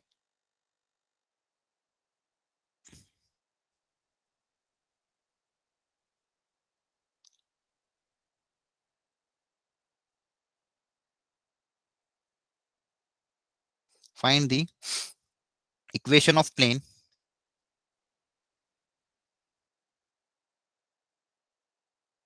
passing through the intersection of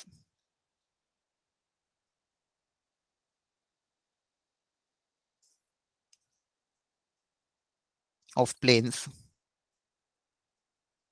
एक प्लेन गिवन है r डॉट, वेक्टर फॉर्मेट में given r dot 2i cap plus 2j cap minus 3k cap equal to 7। तो दूसरा प्लेन गिवन है r dot 2i cap plus 5j cap plus 3k cap equal to 9, which is perpendicular to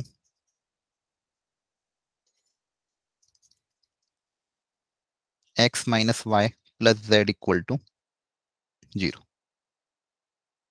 या फिर एक काम करो, इसको दो पार्ट कर लेते हैं, चलो छोड़ो इसको। विच एक पार्ट ये लिख दो, which first part passes through 2,0,3 and second part perpendicular to plane. ये दो अलग अलग क्वेश्चन है. perpendicular to plane x minus y plus z equal to 0.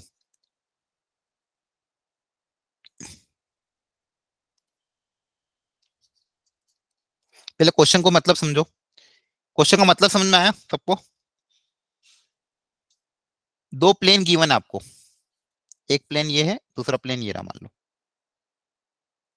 ठीक है, दो प्लेन आपको गिवन है. बोला कि इन दोनों प्लेन के पॉइंट ऑफ इंटरसेक्शन से पास होने वाला ऐसा प्लेन की इक्वेशन निकालो जो फर्स्ट पार्ट में बोला कि जो इस पॉइंट से पास कर रहा हो और जो इस प्लेन के परपेंडिकुलर, वो सेकंड पार्ट है. ठीक है, तो मान लो ये प्लेन है आपका P1, दूसरे प्लेन को मान लिया P2.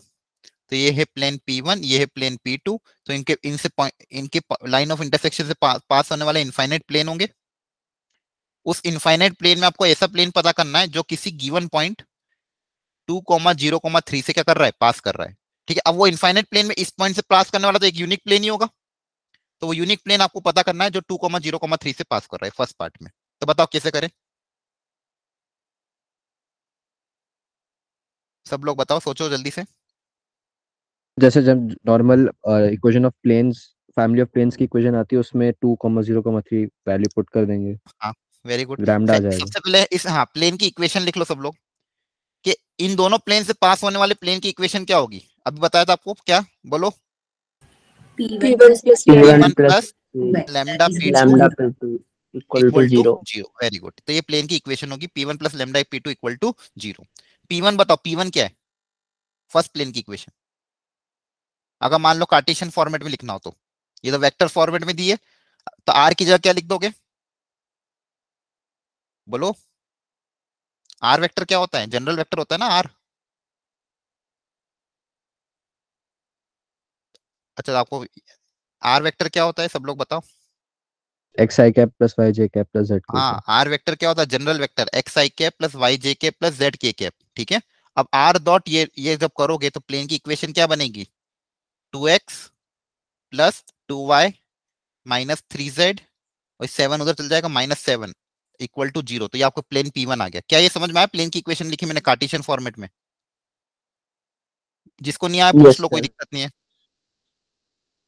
ये आर वेक्टर मतलब होता है xi के, yj के, zk के. तो आर का जब इसके साथ डॉट लोगे तो x का x के साथ, i का i के साथ, y का y के साथ, j का j के साथ करोगे तो ये आ जाएगा. प्लेन P2 बताओ क्या आएगा? 2x plus 2y 5 plus 3z minus plus 9. 5y plus 3z. Very good. फिर क्या बताया? -9 minus 9. Equal to 0. तो ये आपकी प्लेन की इक्वेशन हो गई, जो ऐसा प्लेन जो इन P1 P2 से पास कर रहा है. अब लैम्डा पता करना था. लैम्डा पता करने के लिए क्या कंडीशन है फर्स्ट वाले में? 203. हाँ, 2,0,3 से पास कर रहा तो इसको सेटिस्फाई करेगा. Yes तो sir. x 2 y 0 और z की वैल्यू क्या रख देंगे? 3 रख देंगे. तो क्या वहां से लैम्डा पता चल जाएगा?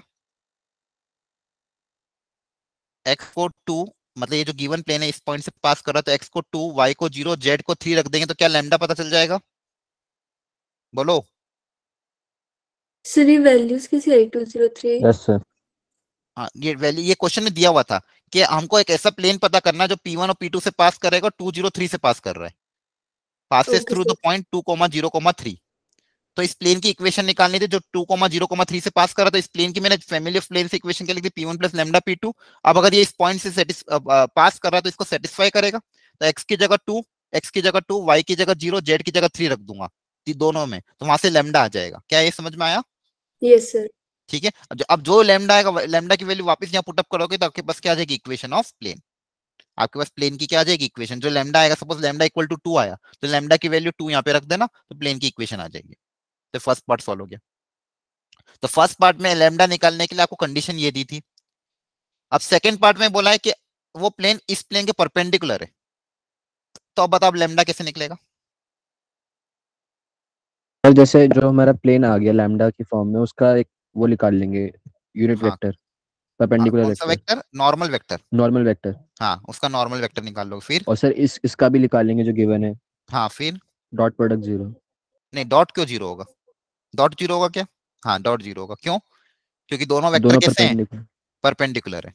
ठीक है, देखो अगर दो वेक्टर परपेंडिकुलर है तो क्या उनके नॉर्मल वेक्टर भी परपेंडिकुलर होंगे? जैसे मान लो दो वेक्टर है, ये दोनों वेक्टर के बीच में एंगल 90 डिग्री है। दोनों वेक्टर के बीच में एंगल कितना है? 90 डिग्री। तो क्या इनके नॉर्मल वेक्टर के बीच में एंगल 90 होगा? बाकी लोग ये देखो, ये इसका नॉर्मल वेक्टर और इसका नॉर्मल वेक्टर ये होगा। तो अगर इन दोनों प्लेन के बीच में एंगल 90 डिग्री है तो इनके नॉर्मल वेक्टर के बीच में भी एंगल कितना होगा? 90 डिग्री होगा। ठीक है, तो ये प्लेन मान लो आपको गिवन है, जो गिवन प्लेन था आपका क्या था वो? x minus Y plus Z equal to zero. X minus Y plus Z equal to zero. तो इसका नॉर्मल वेक्टर मान लो मैंने बोल दिया n2 वेक्टर। तो बताओ इसका n2 वेक्टर कितना है नॉर्मल वेक्टर? बोलो, इसका नॉर्मल वेक्टर कैसे निकालते हैं? सर 1 हाँ, 1 मतलब आई कैप, फिर माइनस जे कैप प्लस के कैप। हाँ, आई कैप माइनस जे के प्लस के के। बाकी लोग भी आंसर दिया करो, समझ में आ रहा है कि तो लगेगा समझ में नहीं आ रहा। और दूसरा वेक्टर आप अपने क्या माना था? दूसरे प्लेन को अपन ने p1 plus lambda p2 equal to zero. ठीक है, दूसरे प्लेन को क्या माना था? p1 plus lambda p2 equal to zero. तो इसको अगर सिंप्लीफाई करेंगे तो देखो क्या x के साथ क्या क्या आएगा? x के साथ यहाँ पे 2 आ रहा है, यहाँ पे क्या आएगा? 2 लेमडा। तो x के साथ क्या बनेगा? 2 प्लस 2 लेमडा। y के साथ 2 प्लस 5 लेमडा। तो p1 प्लस लेमडा p2 में क्या बनेगा? 2 plus 2 lambda x plus 2 plus 5 lambda y। और z के साथ देखो क्या क्या बन रहा है? z के साथ यहाँ पे बनेगा -3, यहाँ पे बनेगा +3। -3 प्लस 3 लेमडा z। और कांस्टेंट टर्म में क्या क्या है? -7 -9 लेमडा। -7 -9 lambda equal to 0। तो ये सेकंड प्लेन हो गया। तो इसका नॉर्मल वेक्टर मान लो n1 वेक्टर बोलो। तो बताओ इसका नॉर्मल वेक्टर क्या आएगा?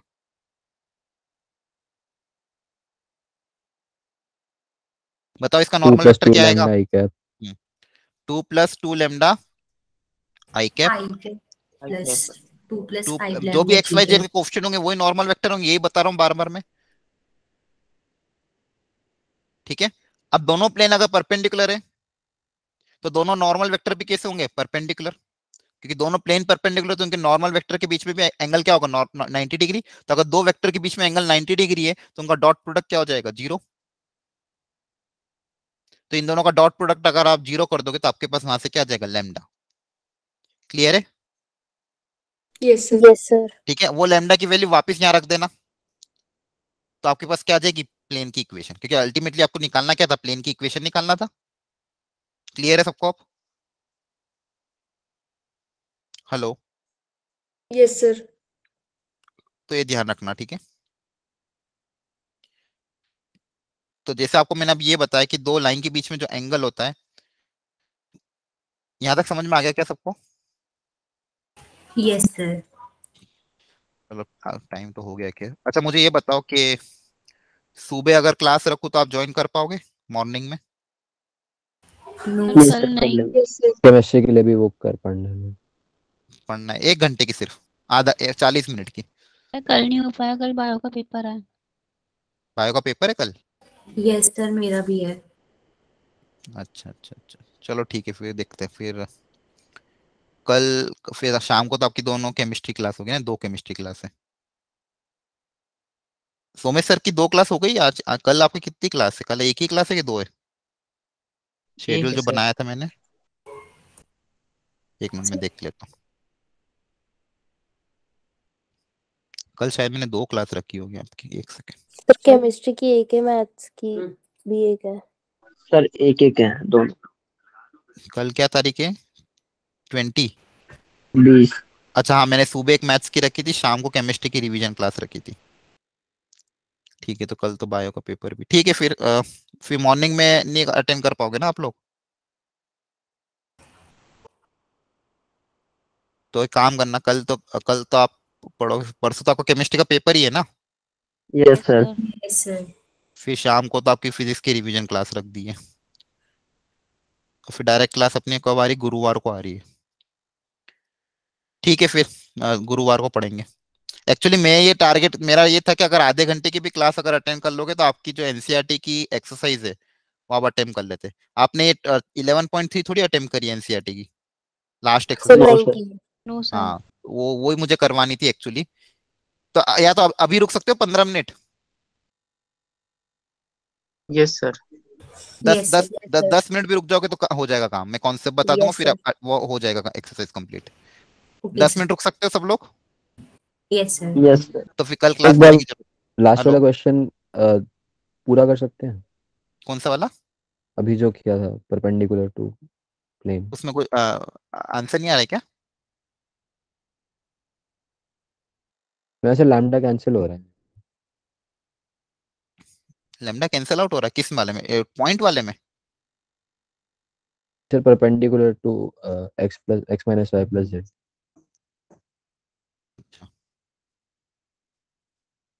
तो मैं डेटा चेक कर लूंगा एक बार। डेटा मैंने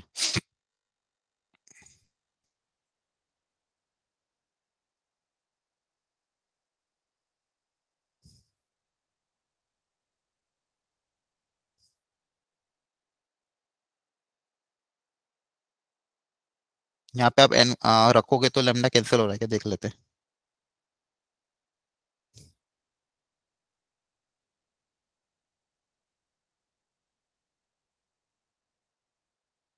यस सर, लैम्डा कैंसिल हो रहा है।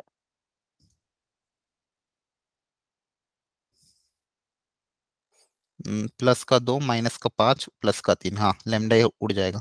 तो कांस्टेंट कितना बच रहा है? कांस्टेंट भी कैंसिल हो रहा है क्या? सर मतलब 0 इक्वल टू कांस्टेंट 0 आ रहा है, रहेगा फिर बच रहा है? सर, रह रहा है रह रहा है, मतलब फिर कोई लैम्डा -3 होगा ही रहेगा। नहीं। फिर ऐसा हो सकता है कि मतलब हाँ एग्जिस्ट वही ही आ नहीं रहा है। करता, अगर कि मान हो लो ही यहाँ पे पॉसिबल मान लो नहीं है। आपको कुछ बच रहा है, कितना बच रहा है? 3 4 कितना बच रहा है?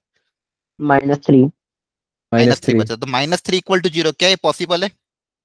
No sir. नो देखो यहाँ पे सर। लैम्डा कैंसिल आउट हो रहा है, इधर बच रहा -3 इक्वल टू 0, तो पॉसिबल नहीं। मतलब लैम्डा की कोई वैल्यू पॉसिबल नहीं, मतलब ऐसा कोई प्लेन होगा ही नहीं जो इनसे भी पास करो उसके परपेंडिकुलर है। ठीक है, तो आप क्या लिखोगे final? No such lambda, sorry no such plane. समझ में आ रहा है? अब यहाँ पे लैम्डा आपको मिल ही नहीं रहा ना, और 3 इक्वल टू 0, तो ये पॉसिबल ही नहीं है।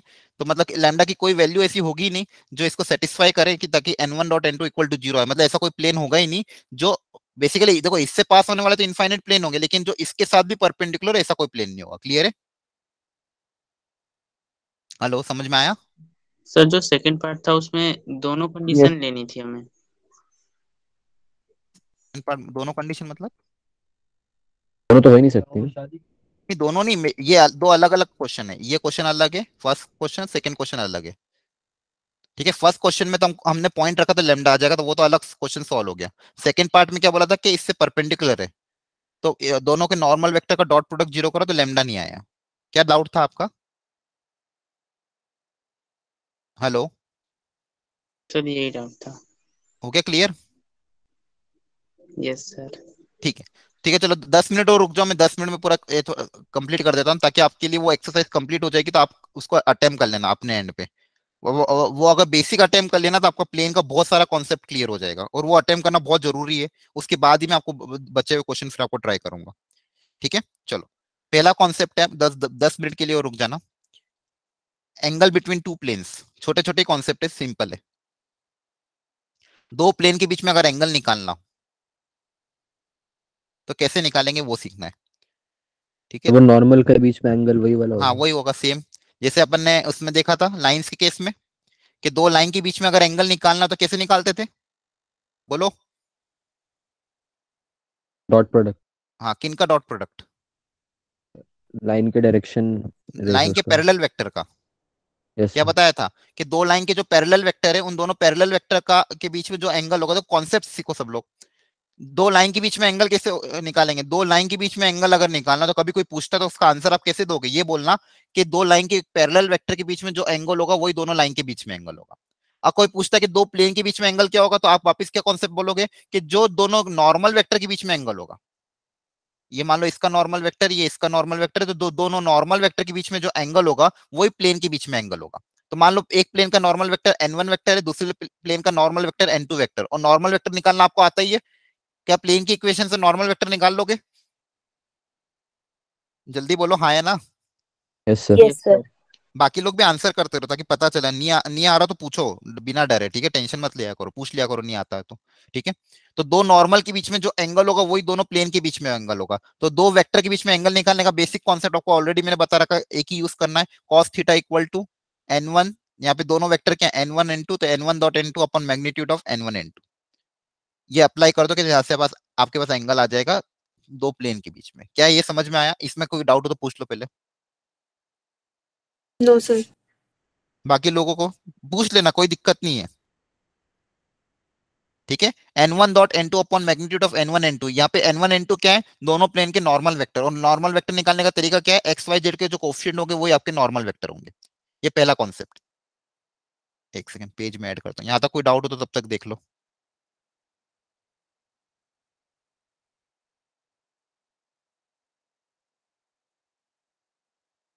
ठीक है, next, angle between a plane and a line. अब जैसे दो लाइन के बीच में एंगल बताया, दो प्लेन के बीच में एंगल बताया, अब एक प्लेन और एक लाइन के बीच में एंगल कैसे निकालना वो सोचना है। अब देखो समझना इसको, इसका डायग्राम से समझते हैं, ध्यान से देखना। जैसे मान लो ये कोई प्लेन है, ठीक है, ये प्लेन है, और एक कोई लाइन है जो इसको इंटरसेक्ट करके जा रही है। ठीक है, कहीं पे इंटरसेक्ट कर रही है, मान लो ये लाइन इसको इंटरसेक्ट करके इसे पास कर रही है। ठीक है, अब ये लाइन और ये प्लेन कहीं ना कहीं इंटरसेक्ट कर रहे हैं, तो इस लाइन और इस प्लेन के बीच में जो एंगल है वो पता करना है। तो ये मान लो प्लेन है, इस लाइन और इस प्लेन के बीच में कुछ ना कुछ एंगल बन रहा है थीटा, ये लाइन है एल, ये प्लेन है पी, तो वो एंगल हमें पता करना है थीटा। अब देखो, लाइन की इक्वेशन आपको देंगे, वो प्लेन की इक्वेशन आपको दे देंगे। बोले लाइन की इक्वेशन ये रही, प्लेन की इक्वेशन ये रही, कार्टेशियन फॉर्मेट में, और बोलेंगे कि दोनों के बीच में एंगल कितना है वो पता करो। ठीक है, तो लाइन की इक्वेशन पता, मतलब लाइन की इक्वेशन से आपको क्या क्या पता रहता है? लाइन के पैरेलल वेक्टर पता रहता है, और लाइन के ऊपर एक पॉइंट पता रहता है। प्लेन की इक्वेशन पता, तो प्लेन की इक्वेशन पता मतलब क्या पता है आपको? प्लेन का नॉर्मल वेक्टर, तो प्लेन का नॉर्मल वेक्टर आपको पता है, I/2 माइनस नॉर्मल वाला। हाँ, प्लेन का नॉर्मल वेक्टर पता है, एन वेक्टर, वेरी गुड। तो आपको नॉर्मल वेक्टर पता है, देखो आपको प्लेन लाइन की इक्वेशन पता है, प्लेन की इक्वेशन पता है, तो मतलब आपको दो चीज क्या पता है? नॉर्मल वेक्टर और पैरेलल वेक्टर। यहां तक क्लियर है क्या सबको? यस। ठीक है, अब मुझे निकालना क्या है? थीटा। मुझे निकालना क्या है? थीटा। अब मुझे देखो ये पैरेलल वेक्टर पता है, यहाँ वाला पैरेलल वेक्टर बी वेक्टर पता है, तो मैं अगर एन और बी के बीच में एंगल निकाल लूं, एन और बी के बीच में एंगल निकाल सकता हूं मैं, क्योंकि दो वेक्टर के बीच में एंगल निकालना मुझे आता है। Yes sir. Yes sir. है ना? तो अगर मान लो ये थीटा हुआ, ये थीटा क्या है? Theta is the angle between the plane and the line. तो अगर प्लेन और लाइन के बीच में एंगल थीटा है, तो प्लेन और उसके नॉर्मल, ये लाइन और उसके नॉर्मल वेक्टर के बीच में एंगल कितना हो जाएगा? 90 माइनस थीटा हो जाएगा। Yes sir. है ना? कितना हो जाएगा? क्योंकि ये टोटल 90 हो जाएगा, 90 माइनस थीटा। अब अपन फॉर्मूला अप्लाई कर देंगे, कॉस ऑफ दो वेक्टर के बीच में जो एंगल होता है, एन और बी के बीच में एंगल का फॉर्मूला क्या होता है? N dot B upon magnitude of n into magnitude of b, जहाँ पे एन क्या है? Normal vector of the plane, b क्या है? पैरेलल वेक्टर, और दोनों के बीच में एंगल कितना माना मैंने?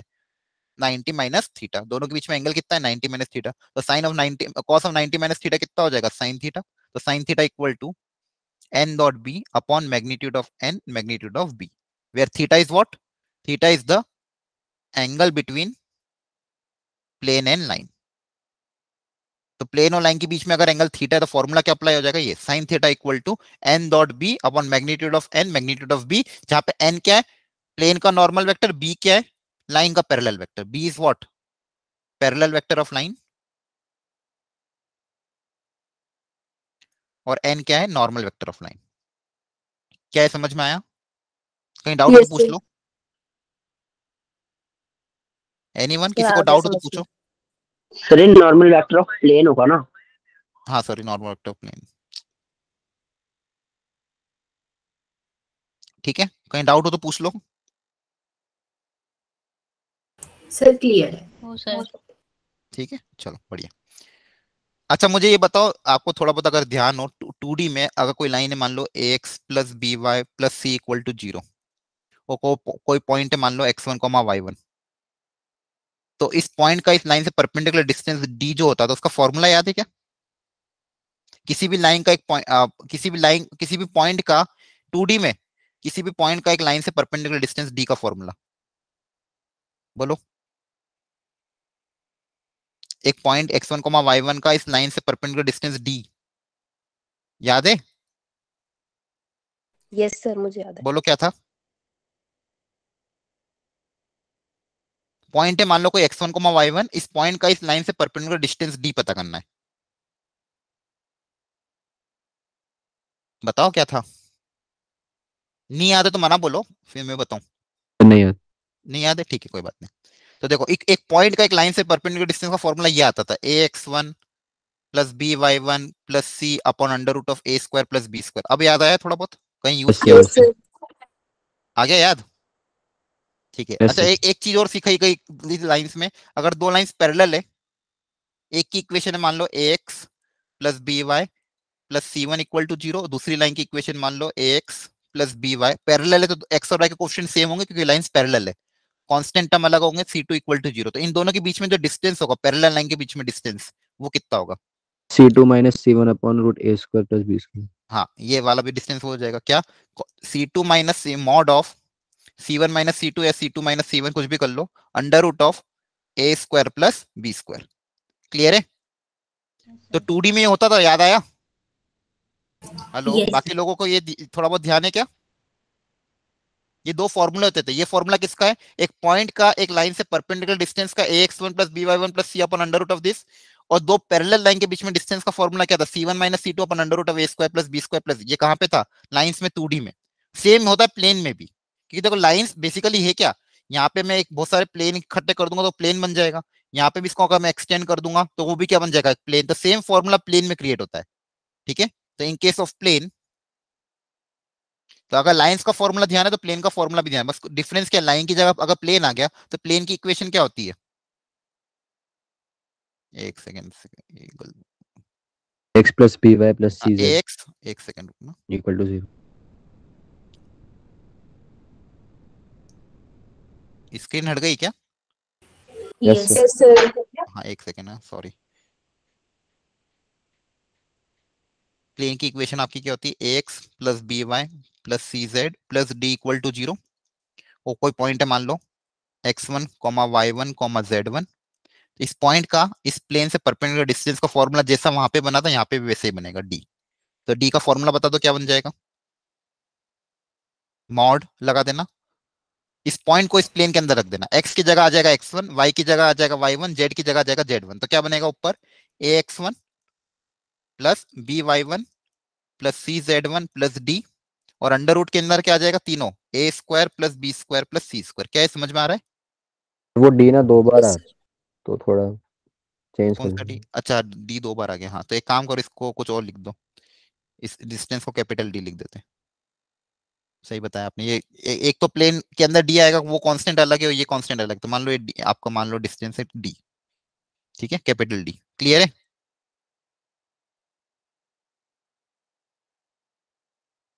बोलो। Yes sir. Yes, sir. तो ओ ए, अब देखो ओरिजिन वाला का कॉन्सेप्ट अप्लाई करेंगे तो इनकी जगह 0,0,0 आ जाएगा, तो वापस वही बनेगा। देखो d upon under root of this जो स्टार्टिंग में आया था, अगर इस पॉइंट की जगह ओरिजिन आ जाएगा तो x1 y1 z1 की जगह क्या आ जाएगा? 0 0 0।